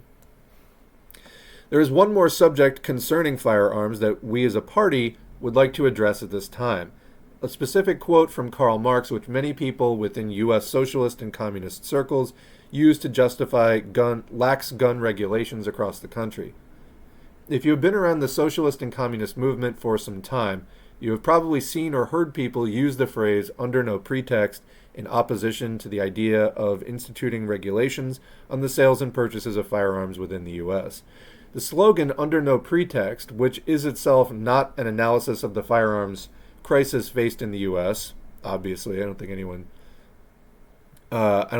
would say that it was, is a shorthand version of an excerpt from Karl Marx's address of the Central Committee to the Communist League, written in 1850, the full passage of which reads, and that's on the next screen. While I'm bringing that up, I want to point out, I did that one on the channel a while back. I also personally have no sentimental attachment to guns whatsoever. I grew up in one of the... Oops, that's the wrong one. I personally grew up in one of the households which make up a majority of this country that didn't own a gun. So I didn't grow up with guns. I didn't grow up like hunting and stuff like that. I have absolutely no sentimental attachment to them. However, I think that the analysis that they're going to do is flawed. I also don't read the 1850 address to the Communist League in the same way that they are. But anyway, so they take a quote, to be able forcefully and threateningly to oppose the bourgeois democratic party, whose betrayal of the workers will begin with their very first hour of victory. And so the context for this is the 1848 revolutions in Europe and Germany specifically. And Marx and Engels were telling the communist movement, the workers' movement at that time, to basically start getting organized immediately, because as soon as this bourgeois revolution is complete, the bourgeoisie, the capitalists that rose to power to do their revolution on the basis that they were going to be freedom fighters for the whole of society, well, actually, they're going to pull back those privileges to themselves, and they'll start screwing you over. So what was their solution? Basically, start opposing them from day one while their government is still weak. This is exactly what they did in Russia later, after this theory had time to disseminate and really be digested. I think that Russia was perfectly poised, and if you read this, this is basically exactly, in my opinion, what happened in the Russian Revolution. But anyway, this was way before that, like 60 years before that, or even longer. So, the whole proletariat must be armed at once with muskets, rifles, cannon, and ammunition, and the revival of the old-style citizens' militia directed against the workers must be opposed. Where the formation of this militia can't be prevented, the workers must try to organize themselves independently as a proletarian guard, with elected leaders and with their own elected general staff. They must try to place themselves not under the orders of the state authority, but of the revolutionary local councils set up by the workers. And then they bolded this. Actually, they kind of do a lot of passive-aggressive bolding in here. But where the workers are employed by the state, they must arm and organize themselves into special corps with elected leaders, or as a part of the proletarian guard. Under no pretext should arms and ammunition be surrendered. Any attempt to disarm the workers must be frustrated by force if necessary. The destruction of the bourgeois democrats' influence over the workers and the enforcement of conditions which will compromise the rule of bourgeois democracy, which is for the moment inevitable and must make it as difficult as possible. These are the main points which the proletariat, and therefore the Communist League, must keep in mind during and after the approaching uprising, unquote. So basically, Marx and Engels were saying look, for the time being, we can't stop the bourgeoisie from taking over, but once they do, we can get organized and arm ourselves and try to sabotage their new government as much as we possibly can, forming workers' councils alongside it. Again, this is like the Soviets. It's exactly what did happen in Russia later. And so basically try to undermine the bourgeois government, which you can't stop it from forming, but you can stop it from taking off once it is formed. Right? So that, to me, is the context here. Continuing. So back to APL. It is important to note that the context in which Marx wrote the above quote is always alienated from the shorthand version of the excerpt when used as a slogan by people on the U.S. left who oppose firearm regulations. Well, so, no, I mean, I present, not always, because I presented that in full context, and I think it's very clear from it's not a context you actually have to hide at all. The entirety of the address sourced above was written in 1850, 2 years into the ongoing revolutionary struggles across Europe, and particularly referenced the then ongoing class struggle in the German states between the bourgeoisie, which is the party that was taken over, and the proletariat. Okay, I mean, that's a struggle that goes on in any capitalist country, but yeah. Understandably, this was a particular moment in that history, yeah. This passage was deliberately prefaced with the context in the coming revolutionary struggle. Okay. Do we still have a coming revolutionary struggle? Yeah. So anyway, as the middle segment of a three-part chronology of events, separating the tactics Marx deemed necessary before, during, and after the revolutionary struggle. To be clear, the above-quoted passage falls into the second of three categories, that period of open, bloody conflicts, which we haven't had yet in this country, at least not strictly between proletariat and bourgeoisie on a open nationwide basis, but anyway. After, quote, the creation of an independent organization of the Workers' Party, with every one of its communes a center and nucleus of workers' organizations, unquote. Thus, Marx's later insistence to frustrate, quote, any attempt to disarm the workers is not a universal or immutable decree that every member of the working class should have full and open access to any firearm at any times, but a realization that during the violent rupture of open revolutionary insurrection, the proletariat must be able to defend itself from its class enemies, assuming that by that time we will have already organized ourselves and built the necessary structural foundation to do so. So I agree. The thing about this, though, is, so all of this in the United States, like, I mean, the bourgeois revolution already happened, back in the late 18th century here. So that's long gone. We're now into decaying imperialism.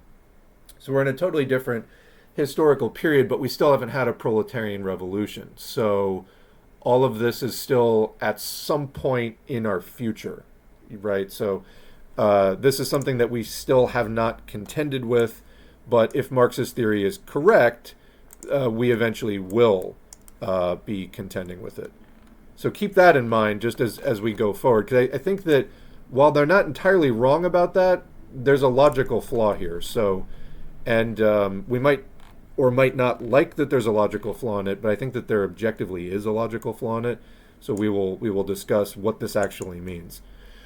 So quoting Marx again, where the formation of this anti-worker militia cannot be prevented, the workers must try to organize themselves independently as a proletarian guard, with elected leaders and with their own elected general staff. They must try to place themselves not under the orders of the state authority, but of the revolutionary local councils set up by the workers, unquote.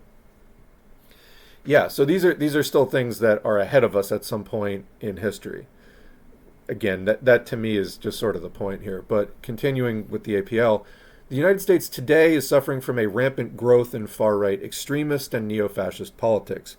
This rise in neo-fascist extremism has also sadly led to an increase in the instances of right-wing violence within the U.S. Sadly, maybe, but also predictably.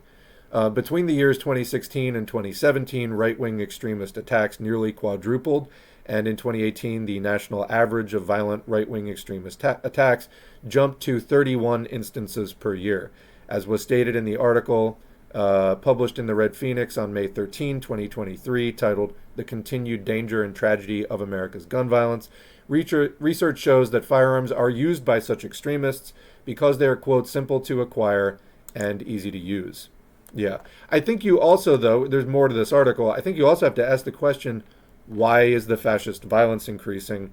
Again, I would understand the fascist violence and the rise of these kind of paramilitary right wing organizations generally as fulfilling a role for the capitalist class of defending capitalism at a time of crisis. Post 2008, where people are openly questioning capitalism again, which is not a thing that was really happening much before. We're heading into probably another major crisis. Why is the right wing so emboldened? And, you know, of course, this is like they say, cops and clan go hand in hand. There's sort of only the vaguest of boundaries between the vigilantes and the cops. There's tons of overlap, actually, because they're doing the same basic job of policing and repressing the workers. So, let's keep that context in mind as well. All right, it is worth noting here that most violent attacks committed by these right-wing fanatics are overwhelmingly aimed at oppressing minorities, such as Black Americans, Latinos, and various Asian communities, as well as women, LGBTQIA plus people, and people with disabilities. It is also important to note that these populations who are most victimized by firearms also tend to be the most numerous proponents of increased regulations. They're also, well, anyway, let's continue. According to recent data from the Pew Research Center, Black adults who die from firearm violence at 2.4 times the rate of their white counterparts show the highest support for stricter laws at 77%, followed by Asian adults 74% and Hispanic adults 68%, compared to 58% of Americans overall. As of 2023, gun violence has become a more frequent household fear, with 51% of Americans surveyed saying that they, quote, worry that their loved ones could be victims of gun violence. Overwhelmingly, the majority of the U.S. working class wants to see change and reform to the inadequate system of gun regulations that enable this targeted violence to occur on such a scale. I'm just going to lodge in here as well, just note that also a majority of people don't necessarily see an end to capitalism. So they think they have to live with the system forever. And so, you know, these are the changes to it that they'd like to see. So let's also just include that limitation on that perspective as well. Continuing here. The APL holds that it is necessary to support stronger gun regulations within the United States at this time, especially relating to semi-automatic firearms, legally referred to as assault rifles, and large magazines, including more thorough background checks and longer waiting periods for gun purchases. We in the U.S. are not in an active insurrectionist situation like the one Marx referenced when he used that often abstracted phrase under no pretext, and as research shows, right-wing extremists empowered by the intentional inaction of petty bourgeois legislators. I mean, it's not just intentional inaction. They're going out with a purpose that they know is very clear. We're living through the rise of fascism, and they're coming for your capitalism and all this kind of stuff. So it's not just inaction. Anyway, are using the careless gun regulations within the U.S. to inflict their violent and reactionary views on the oppressed and exploited. So, I mean, I'm not sure that I totally agree with that analysis either. There may be other reasons for why that legislation is there, but I mean, there's, I think, a broader historical context for the kinds of groups that lobby for the way that the gun laws are.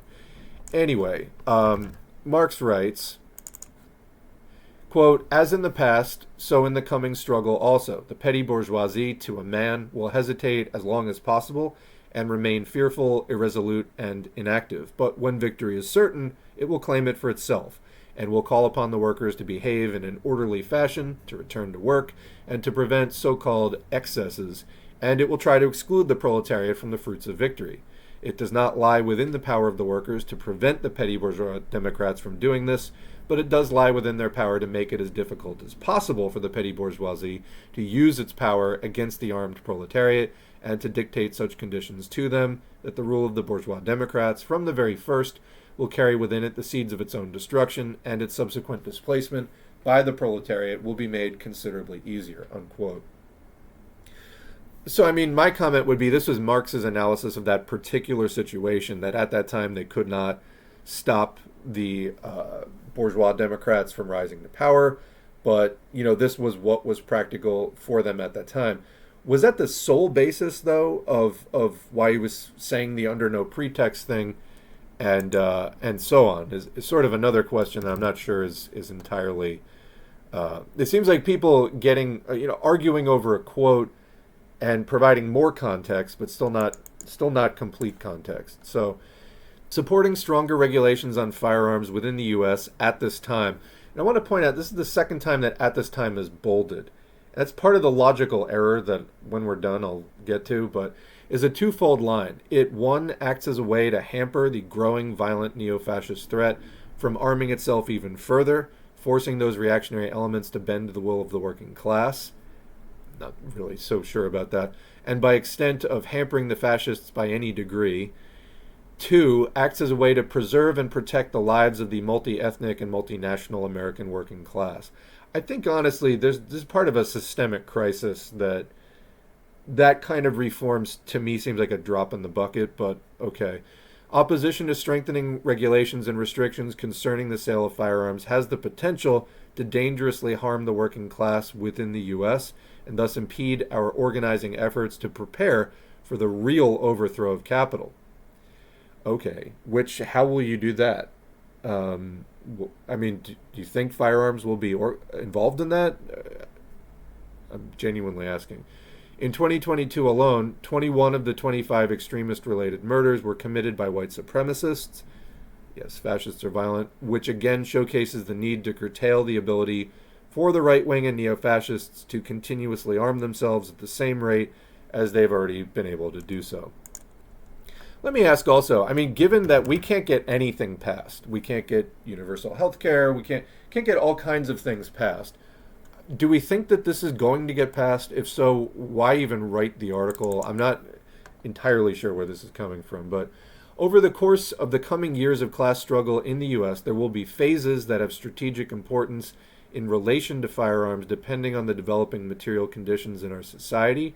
Again, bolded, right now, the current and immediate phase of the working class struggle demands, in relation to firearms, that the focus be on curtailing the prevalence of mass shootings and gun-related violence that disproportionately affects various minority communities within the U.S. working class. The social trauma imposed on the American public by these attacks not only alienates the people at large from radical organizational solutions to this terror due to negative associations with, quote, extremism, you're not going to beat that, I'm sorry, but also foments an aversion to politics in general. This phase, as previously stated, is concerned with combating the growing violent danger of right-wing extremism by fighting for stronger regulations on the sale of firearms, particularly semi-automatic weapons or, quote, assault rifles, increasing waiting periods for gun purchases, and limiting the sale of large and extended magazines. The U.S. working class needs to win victories against the neo-fascist danger in various forms. However, as stated in our recent article, The Continued Danger and Tragedy of America's Gun Violence, quote, with capitalism's inherent alienating nature, the threat of right-wing extremism and mass shootings will never be truly averted. Okay, we agree on that. I think fascists are going to probably find a way, even if you manage to pass these things, until capitalism itself is overthrown and replaced with a socialist system where the working people have control over society and will not just limit the contradictions inherent to capitalism, but will negate their existence altogether, unquote. Okay, it's like you're saying the things that you need to say, and I run a channel, I'd get it, but does this ultimately add up to much is kind of my question. Therefore, the long-term tasks of the struggle will over time enter a different phase, one in which the working class is not simply in a state of defense, but in a position of strategic offense. At such a stage, the relation of the working class to firearm regulations will take new tactical shape. And so this is kind of what I'm coming back to. Do you really think if you fight for the regulations now, you're going to be able to repeal them because you want to do a revolution? Honestly. That's what seems to be the logical flaw in this to me, is the kind of at this current stage, in this phase, okay, you pass the regulations. Do you think that they will let you repeal? Well, first of all, I doubt they're going to pass them. Let's say that they do. I don't think it's going to really curtail fascist violence. We're just in way over our heads for fascist violence at this particular point. Right now, it needs to be combated on so many fronts, and this to me almost seems like one of the least likely channels to like combating it. But you have it passed now, and I get you're not calling for like a complete ban. I get it. So I don't think it's like that extreme what you're saying. Like the Democratic Party has been calling for things like this for a long time. It hasn't been done. When you feel that we're in a different phase and it's the position of strategic offense, do you think you're going to be able to like repeal these, or do you think that what you're left with after the regulations will actually be sufficient for your needs? And if it would be, then why wouldn't it be sufficient for fascists now, what you're leaving them with? So that's really what I just don't get about this, and what I was calling the logical flaw is like, okay, so you want to regulate them now, but you think you will deregulate them later, or if not, then, and that this is a sufficient amount of firearms, wouldn't it also be sufficient for the right wing? So would this actually change anything? And also, I mean, just practically speaking right now, no one is listening to us. So why even publish this? I just don't get it. Anyway. However, until that phase in the revolutionary struggle is reached, a position of strategic offense, the infantile response of abstractly sloganeering Marx's under no pretext quote, while alienating it from its intended usage, I don't actually think it is alienated from that, but anyway, all while facing the growing threat of gun violence that undoubtedly affects the safety of the U.S. working class, is a non-dialectical approach to the currently existing material conditions and social relations. I mean, we're using all the buzzwords. Good vocabulary usage in here, but I still don't think the point is that strong. Within U.S. capitalist society, and has no place within the current tactics of a principled Marxist-Leninist movement. I mean, and it's true also that is that the end? Yeah, that's the end of that article. Actually, it goes on. So there's a second one on the sensible regulation of firearms, which I get. This goes into more specifics. Like I said, I have no sentimentality attached to this. I'm just not sure that, like, it seems to me like this article is just going to piss off the communists while trying to appeal to people who aren't listening in the first place, and isn't really in line with sort of. It seems to me to kind of contradict itself. All right, so we'll call it there, actually. We can pick this up later if anybody wants to talk about it more. And yeah, they do look pretty legit. And like I said, I hope I don't come across as being unfair or overly harsh. That, as far as I know, is what most people have taken issue with as far as the APL. That's what, I mean, I've had people tell me that directly. I didn't go fishing for that. I was actually asking other people about what do you think about the American Party of Labor, and they were referencing that to me. And yeah, I mean, again, I hope I don't come across as being unfair or overly harsh in that criticism. I just kind of don't agree, and but I mean, that said, that's the one thing that I've actually heard people saying negatively about them. And so don't let that taint your entire perspective on it. Go read the rest of their stuff, see what you think. So yeah. All right, continuing with the chat. I am a Maoist myself, and what I read from Mao was, in my opinion, very solid, but I don't really know. Hoxha is way too harsh, but maybe he is right. And again, we'll continue to explore that in coming studies. So. Of course, the American dream is based off of stealing land, killing the indigenous people, and owning slaves. Like settler society is of the slave master mindset. Yeah, absolutely. Speaking of, there was a graphic that I saw on social media recently, just to remind people of the kind of horrors of... this is a British slave ship blueprint. And so basically bringing over, unwilling human cargo, it has explanations or tips and suggestions on how to minimize casualties in stealing hundreds of people and trucking them across the ocean.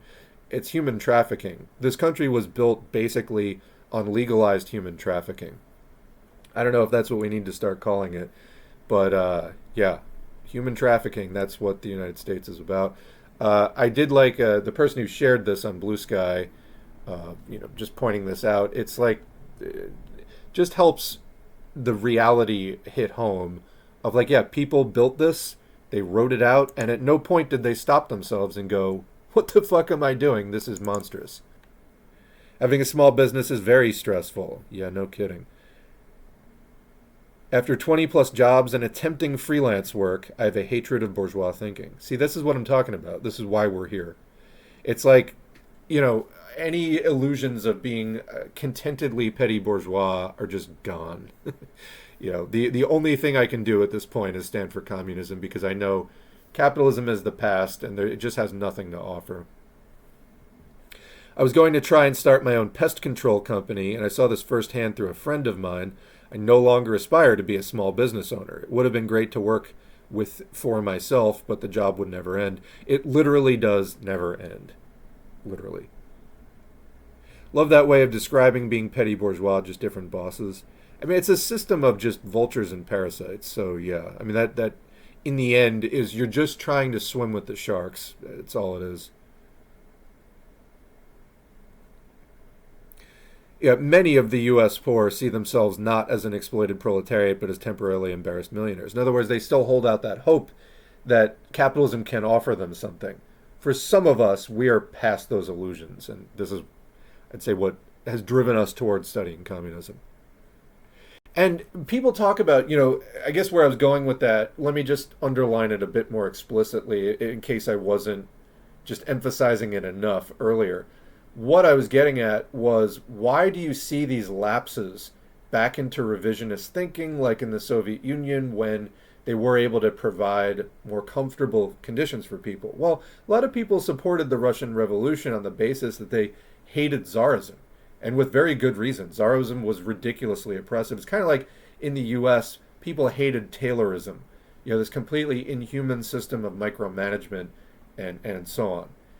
And if you get people joining the movement just on that basis, they might still think, oh, well, we can still make it comfortable somehow. You know what I'm saying? It's only when you get to the absolute bottom of like, no, I don't think capitalism really has anything to offer, no matter how you do it. We can't just do it right. That's where your potential for revisionism starts really going down more, because people just do not have those sort of illusions and hopes. As near and dear to me as the Makers movement is, it's an absolute hotbed of bourgeois thinking. Yep. This is, again, like why the anarchist movement is considered petty bourgeois, because it kind of comes down to the sort of individualist, decentralized, unplanned, and individually oriented production in the end. I used to run a small shop, and I always hated having to take part-time workers and not pay them enough to live. I ended up just doing everything myself, which just wasn't feasible in the long run. Yeah. So study there about microplastics being found in every placenta sample tested. Better hope they're not bioactive. They're not bioactive, are they? Yeah. There's basically two plastic types that can actually be reused, but the cleaning of it, so you got to like strip it down to just plastic, and then the further processing is just too expensive. I think that the main desire for those types of people is that they don't want to spend the rest of their lives as a wage slave, which can be used to raise their class consciousness. I see this with musicians all the time. There are musicians who view their career as a way, like as a business, to become filthy rich, and then there are those who want to make music and just support themselves. I find people in the latter are more likely to become Marxist. Yeah, they don't have dollar signs in their eyes, and they're not going to, go get that Bon Jovi money.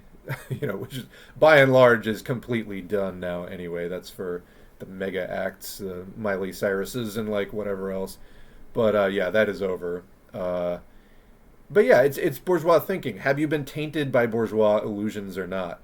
And again, that as capitalism goes on into the 21st century, what I'm saying is I think that those illusions of, oh, I'm going to be petty bourgeois, or even if I could, it would be a desirable thing. Like, you'll see people who run small businesses and they get fucking ulcers because it's just so fucking stressful and whatever. Like, they just make themselves miserable running this small business.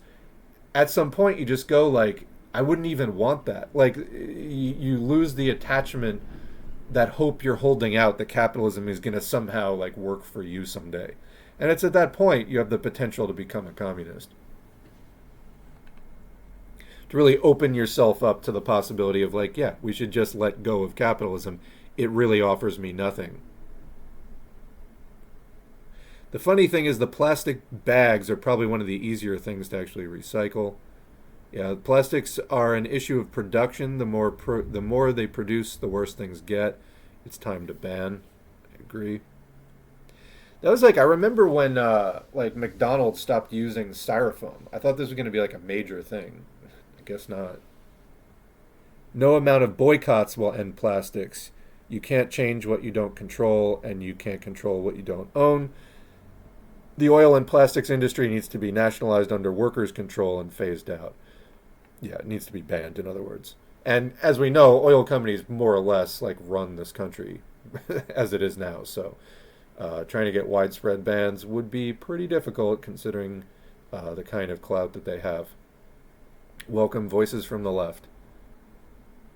Quote, carbon footprint is also a marketing term to shift blame for climate destruction from corporations onto workers, because again, if they weren't producing this stuff, there wouldn't be any, I guess, vice-ridden workers, tempted to use it. Yeah, don't make it. Why are you even making it?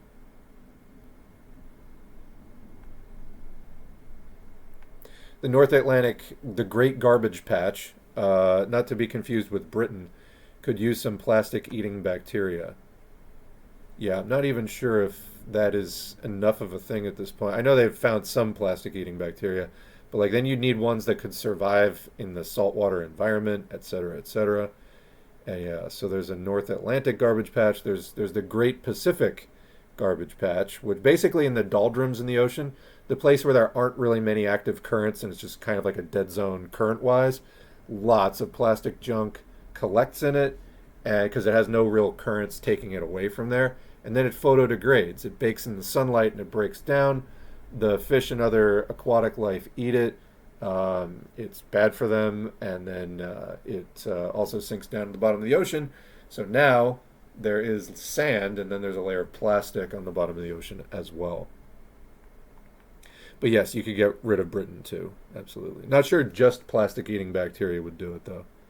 You need Britain-eating bacteria. I got called a reactionary for critiquing Hassan Piker becoming a millionaire from, quote, socialist education. Multi-millionaire.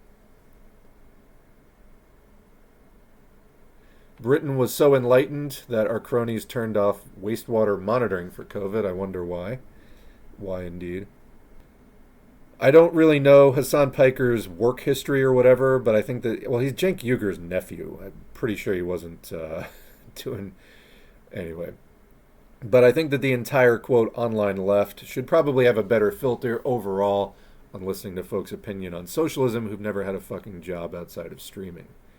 Truly. Microplastics, when small enough, can act in the body as an exogenous hormone and can even pass the blood-brain barrier. By the way, if you'd like an excellent source of exogenous estrogens and things in your food, microwave your food in plastic. Great way to get more plastic and hormone mimetic chemicals in your body. What is considered a fundamental reading list for Marxist-Leninist study? There's so much content, and like many other Western subjects, we come at this from a state of severe misinformation overall. What would be considered a cornerstone elementary list of reading for a solid foundation. So go to Socialism for All, the YouTube channel, and let me just find it to point you to the right thing. YouTube recently completely fucked up the playlists tab, but if you go to the home tab and then scroll down, so it's youtube.com/@socialismforall/featured, and then scroll down. You will see Marxist-Leninist reading lists, party curricula/syllabi, and other recommended theory collections. If you want to go to them directly, Basic Marxism-Leninism Study Guide, American Party of Labor's reading list for Marxist-Leninist study, Foundations of Marxism-Leninism, a Foreign Languages Press reading list, and the Marxist-Leninist Reading Hub curriculum, stages 1 through 4. Also, Hakim's basic Marxism-Leninism reading list. I like to, again, I have my criticisms of some of these things, but I do like collecting reading lists. People don't always follow what they learn in the reading lists, or they don't always actually read them, is part of the problem. But we have some recommended reading lists there. So, Glittis, go check that out. Seems so many of the worst widespread industrial pollutants or harmful products and chemicals have their roots in fossil fuels. Well, yeah, I mean, that's where a lot of the plastic chemistry really started taking off and so on. Yeah, I would not recommend starting with Hoxha. So like I said in the recent introductory video, what we're probably going to be doing is doing more of the mini-series on particular topics, alternated with fundamentals. So I still have to finish the last few texts on the basic ML study guide playlist, as well as some of the other recommended reading lists that I just was saying. I've done like 90% of the stuff on there, but there's still some texts that I haven't done. Engels' Anti-During Part 2, Capital, we're going to do all volumes of Capital, plus some side readings that are connected with it. Lenin's Imperialism, the Highest Stage of Capitalism. Those are some of the fundamentals that we haven't done yet. So by fundamentals, I basically mean Marx and Engels through Lenin, maybe up through Stalin too, as far as fundamentals. And then we'll be alternating with, a dozen or so things, like we just did the Sino-Soviet playlist. This, for me, is shaping up as like something I can actually sustain on the channel. I've announced things in the past, and then they've gotten totally disrupted. This actually seems to be working out. So, like, we're going to do this first wave US anti-revisionism playlist, do 8 to 10, maybe 12 things on that. Then go back and do some fundamentals, then do another series. But basically, I got to keep it interesting to me, but while also balancing that and prioritizing the fundamental stuff that everybody needs to hear. So anyway, trying to work that out. But yeah, I wouldn't recommend starting with Hoxha, because that was like in the 70s and 80s, after there was already, 100 years of communist history, and there was a lot that you need to kind of know up to that point. I've been dealing with POTS, a manifestation of dysautonomia, since around last July. Yeah, I've heard of this actually. It's extremely debilitating, and I wish I had informed myself properly beforehand. Very grateful to S4A and others for spreading awareness. Tremendous public service.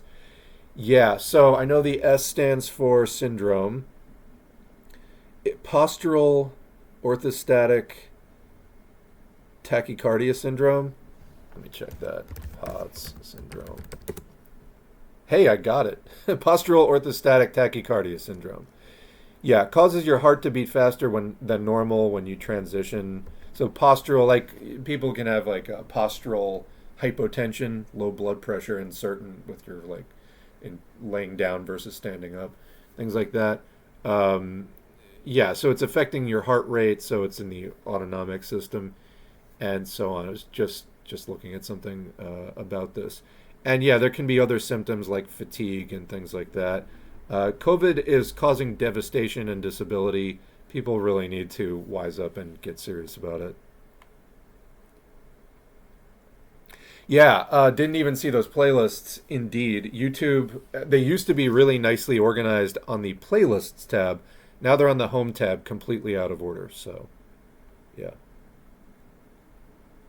Yeah, don't start with Capital. It's going to make all of this seem really, really dry, and it'll go way over your head. Daunting for a beginner is a good way of describing Capital. Capital is literally number 21 on the basic Marxism-Leninism study guide. In other words, there's 20 things you should read prior to Capital. In fact, specifically, if you're dying to jump into Capital, read Wage, Labor, and Capital, and Wages, Price, and Profit, or Value, Price, and Profit. The last two are the same thing by a different title. Value, Price, and Profit is I have an audiobook of it that's about 3 hours with comments. That's like the Cliff Notes of Capital in a way. It's a good introduction to the terms. Also, Wage, Labor, and Capital is another good kind of like 2-hour introduction. But yeah, don't start with Capital. Not that you can't understand it, but it's just not really geared for beginners. And yeah, so I mean, if people want an idea of what is on those playlists, um, Lenin's biography of Karl Marx, Value, Price, and Profit, Anti-Düring by Engels, State and Revolution. I'm not sure if it's officially on there, but The Proletarian Revolution and the Renegade Kautsky would be another one. What is to be Done, which I think has some. What I would love to do with What is to be Done, it's a long audiobook. It's like 7 hours. It's boring as hell, but then there's certain sections. Just like Lenin says, there are weeks where decades happen and decades where weeks happen. Well, as is it the case in that book, there are chapters where sentences happen, and then at other parts there are sentences where chapters happen. It's like a very uneven book. Parts of it I find extremely dry, and then parts of it are just absolutely firing on all cylinders. What is to be done? Yeah. Foundations of Leninism by Stalin. But yeah, look over those playlists. Socialism, Utopian and Scientific by Engels. Principles of Communism by Engels. Communist Manifesto. My immune system is wrecked after my second time catching COVID recently. The symptoms were mild this time. The upfront symptoms, I would just stress. The long-term symptoms are another story. But now it's one thing after another. Staph, flu, even a shingles outbreak. I didn't get sick for 3 years before the first time I caught COVID, and now you're catching everything.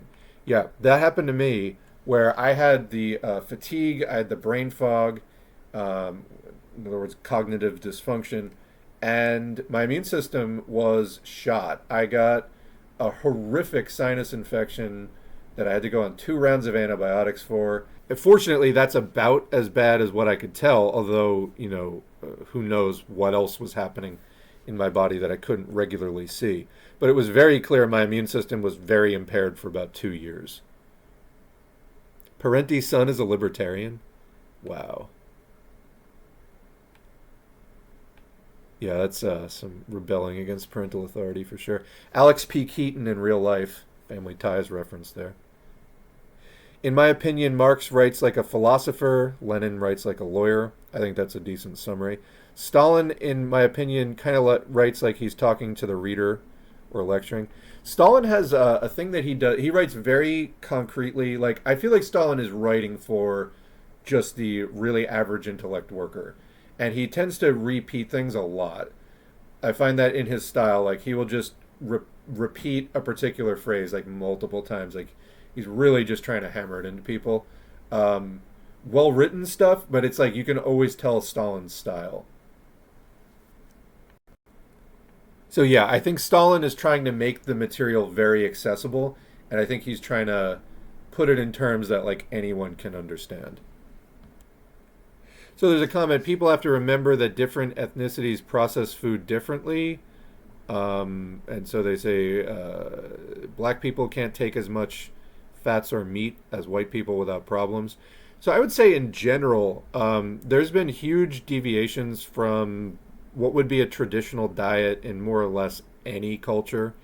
Different cultures are going to have different staples based on what grows in their area, but generally speaking, it's whole grains, legumes, nuts, a lot of fruit and vegetables, some meat, but not lots of processed sugar, not lots of processed fats, not lots of processed starch. And even the, quote, bread that will be more traditional in places will be much more whole grain than, the kind of cotton candy that gets served as white bread here. And like what you see when countries adopt more of like a Western modern corporate diet is they start developing the same problems like obesity and things like that. So that's like in indigenous people in what is now the United States. There's like a lot of problems with diabetes and metabolic syndrome and stuff like that. It's from eating the non-traditional diet. Whereas if you eat a more traditional diet of like root vegetables and less processed like tortillas and stuff like that, it's you don't see those same problems. And so this is the case in China today too, where the more people in China start eating Western type foods, the breads and the burgers and stuff like that, they start developing the obesity and other things that you see in the US. In other words, it's the diet and it's getting off of that more of a traditional whole grain, legume, nut, fruit, vegetable, some meat diet. I mean, I'm personally vegetarian and basically vegan, and I have been for a long time. And, I eat a lot. I am okay for my weight. I also stay active. But it definitely helps. It definitely helps eating more of like a diet that people had been eating for like 10,000 years prior to this. So, but yeah, it's true. The kind of diet you see in the U.S. hits some ethnicities particularly hard, and you should go for more of a traditional diet. Now, the problem with that is trying to get it commercially. You got to cook like basically your own food. You got to make the pots of rice and the pots of beans and all that stuff yourself because it's just harder to find out places. But, worth it for not giving yourself like a crippling health condition. So, yeah. Would it be possible to change the current revisionist communist parties from the inside and effectively educate and mobilize the masses? I'd probably recommend that people right now just do whatever mass work you can find. Again, DSA is sort of a decent starting point. Do networking there and whatever, and then form a study group outside of that. And it may be at some point that the study groups become big enough to exert more of an influence. I think that's more or less what we've settled on as the strategy for now. As I get older, I just don't even really enjoy drinking that much anymore. I mean, you probably lost some of the connotations with it that made it more fun, like the social partying aspects. And yeah, it's just harder for your body to recover as you get older. People listening to this in their teens or 20s now understand once you hit 30, like things just don't heal as fast. As you get older than that, it's just like you're just a little more tired naturally. Yeah, like wounds don't heal as fast, and there's things you can do to keep yourself in relatively better shape, but just your body slows down somewhat. And again, it's important to stay active within your ability because you can help exert a counter influence on that to keep yourself from just tanking, super rapidly. And again, people's ability level is going to vary based on a lot of factors, but do stay active within your ability level. And the nature of the human body, it does tend to improve in performance with activity. So your activity level may expand over time, which is great. And that kind of stuff can keep you more energetic. But yeah, realize as you get into your 30s, like the warranty on your body is void, and you'll get random pains in your body that just weren't there before, and it's like, oh, guess that's gonna hurt now for a while.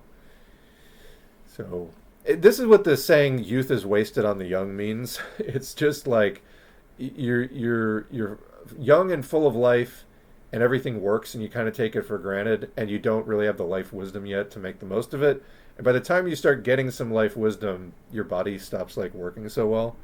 It's rough, but we can work together and share the wisdom and help the youth get the most out of it. Apparently, the Progressive Victory PAC we were talking about before includes the likes of Destiny, who I once heard use the phrase "our neoliberal friends." Like, yeah, let's just normalize, we have our socialist friends and our neoliberal friends. Fuck you. I'm not friends with any neoliberals, goddammit. Not friends with any neoliberals. Ever. What? One of my favorite lines in Blood in My Eye is in the 30s when the least violent path to a communist revolution was attainable. It was rejected because it wasn't the time they saw. Now the fascists have won, and the revolution will be more violent than it had to be. Revolutions are not found, they are made. Yeah, I mean, well, you find conditions and then you make what you can out of conditions. Oh, Progressive Victory PAC was organized by Brianna Wu, in case you're familiar with your Gamergate lore. I just saw she was posting some cringe that was getting shared or passed around on Blue Sky. Yeah, it works closely with Vosh, which I don't know if people saw the Vosh news recently, but I guess he was sharing a porn folder on stream, and I guess there was some not super legal stuff in there. The fact that he is still running at this point just tells me he's a Fed. I don't know how you could like be openly operating with like the kinds of stuff he's doing and not get shut down. Anyway, all the streamers that are contracted with the White Leaf Co-op, like Xander Hall, Keffels, and so on, there's like a dozen or so total. Interesting. Forming unions is way better than voting blue. Yeah, I mean, the Democrats are just going to try to co-opt your union and, deprive it of any militancy. Actually, I was just looking at an article that I had saved for when we do some more kind of Biden stuff. But here you go. The DNC is still contracting with firms that fight against unions. Labor unions sought to pressure the DNC into banning anti-union vendors in 2022. Like, why is it the 21st century and we're still trying to get the Democrats to, like, stop union busting? Give me a break.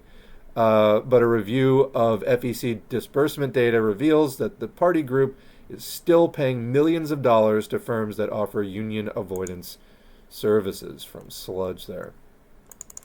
So that's your Democratic Party, friend of the working man, right? Welcome to the first timers here.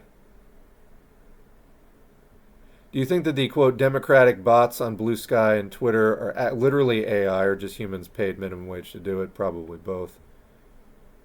Cough, Kyle Kalinske, cough. By the way, I have had requests for, React videos and hanging with the SOCDEM gang. I might do some of those in the future. No promises yet, but I'm looking at a way that I can maybe do a few more of those. What do we got here? Legislative reform and the revolutionary method function in accordance with influences that are much more profound than the consideration of the advantages or inconveniences of one method or another. I literally am not sure what you're trying to say. Democracy for arms dealers, then the bourgeoisie as a whole. There you go.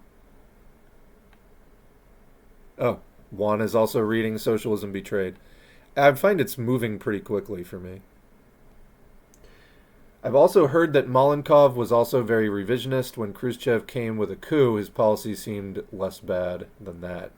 I don't know enough about that to comment, but thank you for that. I know Gerald Horne's book on the Black Panthers and struggle in the 60s in California and a critique of it. I'm definitely going to read this. Okay. They should have never let Deng Xiaoping back into the party. It's true, unfortunately, Maoist circles are riddled with dogmatists. I just can't, speaking as a Maoist. Yeah.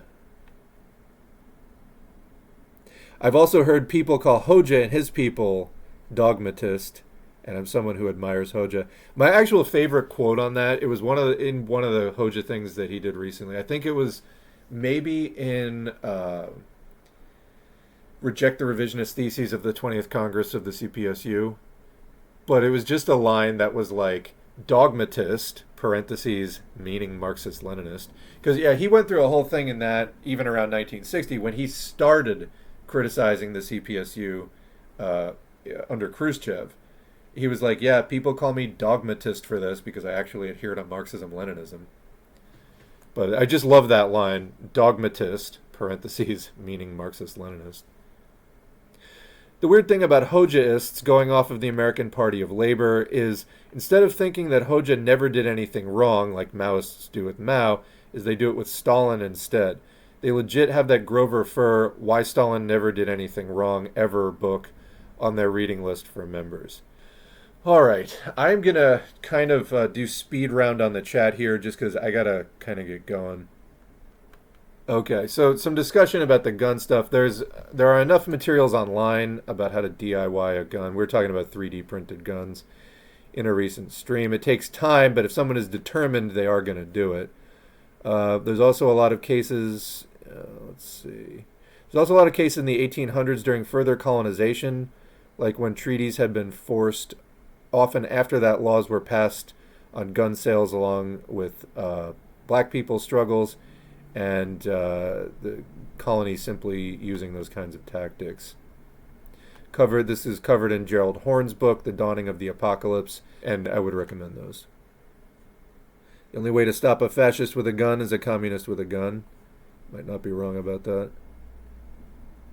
The author on the gun thing has at least one giant foot in reforms and a half step on revolution.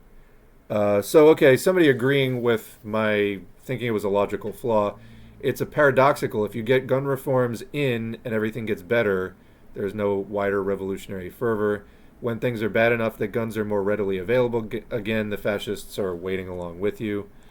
Either you can eliminate the contradiction of fascist violence with bourgeois reforms, or you must do a violent revolt against capitalism, but not both. It'd sure be nice if kids weren't getting killed in schools, but it's not even close to priorities right now. I mean, obviously something should be done. I'm just... the fascists and reactionaries are already armed. The genie is out of the bottle. In my opinion, we need to arm to preserve the balance of power. I, for one, don't want to face them with slingshots. It's another subjective material condition that you have to adjust your revolutionary strategy for. Here in the UK, we don't have so many of the armed reactionaries, but this prevents revolutionaries from being able to effectively arm themselves as well. I think that most of the people associated with American Party of Labor are very nice and principled MLs, but what I've read of their Red Phoenix, it seems like most of their articles regarding the labor movement contains more tailing and rad-lib slogans than any kind of attempt to get socialists to organize their workplaces or get leftists involved in the labor movement. Okay, specifically that line about guns are for revolutionary moments and offensive, that seems ahistorical to me. It seems like arms are for defensive workers, especially early on in movements. Oh yeah, and for the person asking about history, Gerald Horne books are good on history. Thank you, Kevin. Anytime I think about going into business for myself, this is on the petit-bourgeois desires, I just think about the fact that once I clock out, I just relax and stop thinking about work. Yeah. I mean, I feel like after being in the situation I was in, just for years afterward, I could not stop thinking like that. Like, I remember the days before that where, yeah, I was like, I'd clock out, boom, not my fucking problem. And it really wasn't. And then all that, it was like the work-life balance just got fucking erased. I wish guns weren't ubiquitous here in the States, but it's absolutely a factor we need to take into future consideration. I live in a rural area, and almost every house around me has guns and Trump flags. Spooky. All right, we're getting into the Bon Jovi discourse. As a British person, I 100% endorse Britain eating bacteria. I've listened to a lot of audiobooks on your channel, but I have to pick up a book and read it rather than just listening to audiobooks. A lot of people read along with the audiobooks. They say that that's good for them. And yes, I am doing all of Capital. Yeah, absolutely. Am I a Hoxhaist? No. I mean, I've liked everything I've read from Hoxha so far, but Hoxha wasn't a Hoxhaist. He was an anti-revisionist Marxist-Leninist. And I think he was the last sort of really prominent anti-revisionist Marxist-Leninist that wasn't a Maoist. And so I think he's one of our last, most recent reference points. And so, I get it now. I didn't really get Hoxha at first. I'm like, why is this guy calling everyone revisionist? That can't be true. And so I sympathize with the people in the comments. We're like, what is he talking about? Calling the USSR capitalist or, doing capitalist reforms. I get it now, though. And it took a while to connect that. But that's why we're going to do more anti-revisionism playlist series, because I really think that this is moving forward. We're going to focus on fundamentals and those kind of anti-revisionist series. The problem with the anti-revisionist Marxist-Leninist movements up to date have been they haven't been able to unify. I think that can maybe be a goal, because the revisionism is fucking everywhere. I mean, really, like, communism as we know it, anything calling itself Marxist is fucking drowning in revisionism.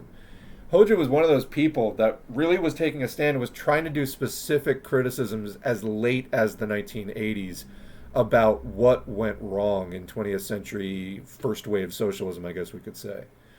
So, we got to bring it back, and we've got to study anti-revisionism, and I don't consider myself a Hoxhaist. I consider myself a Marxist-Leninist. I've been re-listening to the playlist on AI and comparing your analysis to the petit-bourgeois bullshit that I hear from uneducated libertarians in my office is frustrating. I miss working in the shop with my comrades before I got this promotion to the estimation department. I'm slowly working on their class consciousness, but it's slow going. The attitudes in the shop versus in the office are fascinating. There you go. Yes, juicing is good. You're getting plenty of fiber in the rest of your diet. You're still getting soluble fiber in the juice, and you're able to consume massive quantities of fruits and vegetables by juicing that you just simply would not be able to eat edibly because it's so much fiber. You'd just be shitting and shitting and shitting. Like at some point, you will just, you will.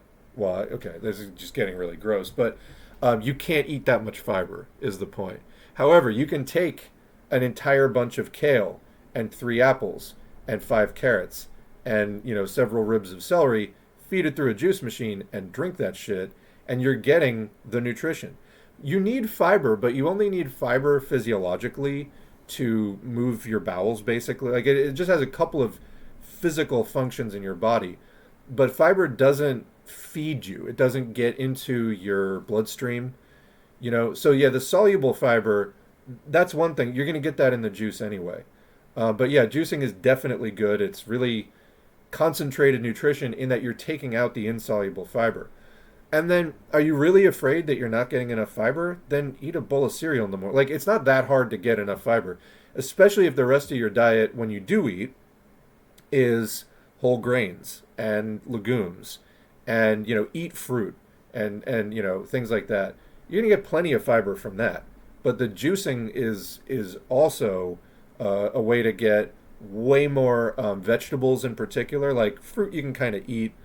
You can juice some fruit too. A lot of the fruits are too soft to juice. You can make smoothies out of those or just eat them. Eat your bananas, eat your berries, whatever.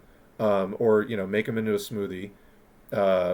Really advanced tech. If you get into vacuum blending, that's a whole other world. I got to try one of those recently.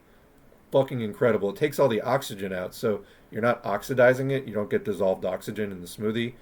Incredible. Very expensive though, but I gotta tell you, I would love to get one of those in the future after being able to try one recently. But anyway, yeah, don't worry about losing fiber in juicing. You don't need that much fucking fiber. And if you're eating a whole foods diet, you're getting plenty of fiber anyway, from the actual meals that you eat. But yeah, add in, several pints of juice a day.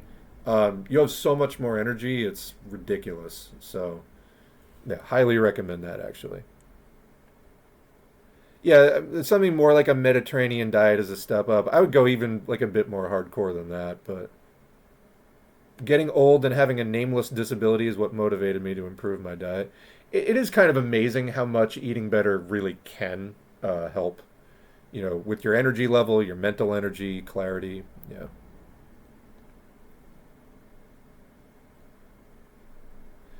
The multipolar bros deserve reaction videos. I'm working on it, okay? No promises yet, but I am working on it. I would enjoy a reaction video to Sublation Media. They just had Caleb Maupin on, railing against degrowth. Sounds bad. I haven't heard of them. I'll check it out. Put it on the list of, stuff. I looked at the progressive Victory PAC spending, and the 4 largest disbursements have gone to a single group called Innovative Fundraising LLC for a total of $15,000. Never heard of them either. Interesting. It's like people that call MLs tankies. I actually got that in the comments yesterday when I posted the introduction to the anti-revisionist miniseries video. Somebody was like, who died and put you in charge of determining how people can be against capitalism? I don't know, studying something about the international communist movement and its history kind of helped. There's some things that just don't work. And apparently they were very triggered. And then they added, this was just so priceless, you sound like one of those people I recently learned is called a tanky. Okay, well, this comment didn't get published. But the username was really the cherry on top. Username was intellectually underscore lazy. Every day running this channel, I feel more vindicated. Let me just say that. We are learning together with you. I can feel the progress. I truly feel it too. Let me say this also.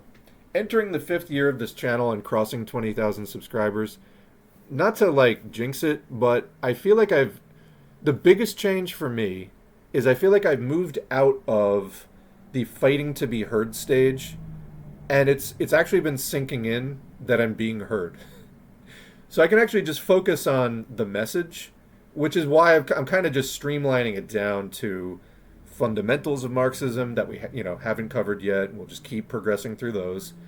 And then also various mini-series on topics within anti-revisionism, and that's kind of the focus. Because I don't have to do quite as many somersaults and, acrobatics to get the attention. There's actually people listening now. Wow. It took 4 years of intense effort to do that, but I'm not struggling to be heard anymore. I'm actually just being heard. So now we just need to focus on the content. And that kind of sank in for me recently, where it's like, oh, I can just focus on what we're doing rather than the kind of, being very restless about promoting it and this and that. So anyway. In socialism, can you build capital, like keep it, or is there no currency like communism? There's currency in socialism, but in socialism, it's a transitional stage away from capitalism. So capitalism, employment, and that kind of private wealth accumulation is phased out as rapidly as possible. If we were to have a workers' revolution now, we're past the stage where any kind of capitalism would really be necessary, and so it would probably be disallowed very quickly. But yeah, there's a difference between, currency and, capital, like owning a workplace or something like that. All right. Well, so we've made it to the end of the chat, and yeah, right about at the 3-hour mark, which is pretty much typical. That's just how these streams go. I would love it if the streams were just 2 hours. It'd be a lot easier in a lot of ways, but that's not how they go. I've accepted fully that they run 3 hours, and we got in some articles. We got through the whole chat. I really want to thank everybody for your contributions to this. Whether I read out your comment or not, I do try to go as fast as I can to make sure we get to the end of the chat, but I also try to hit as many comments as possible, but I don't read them all out.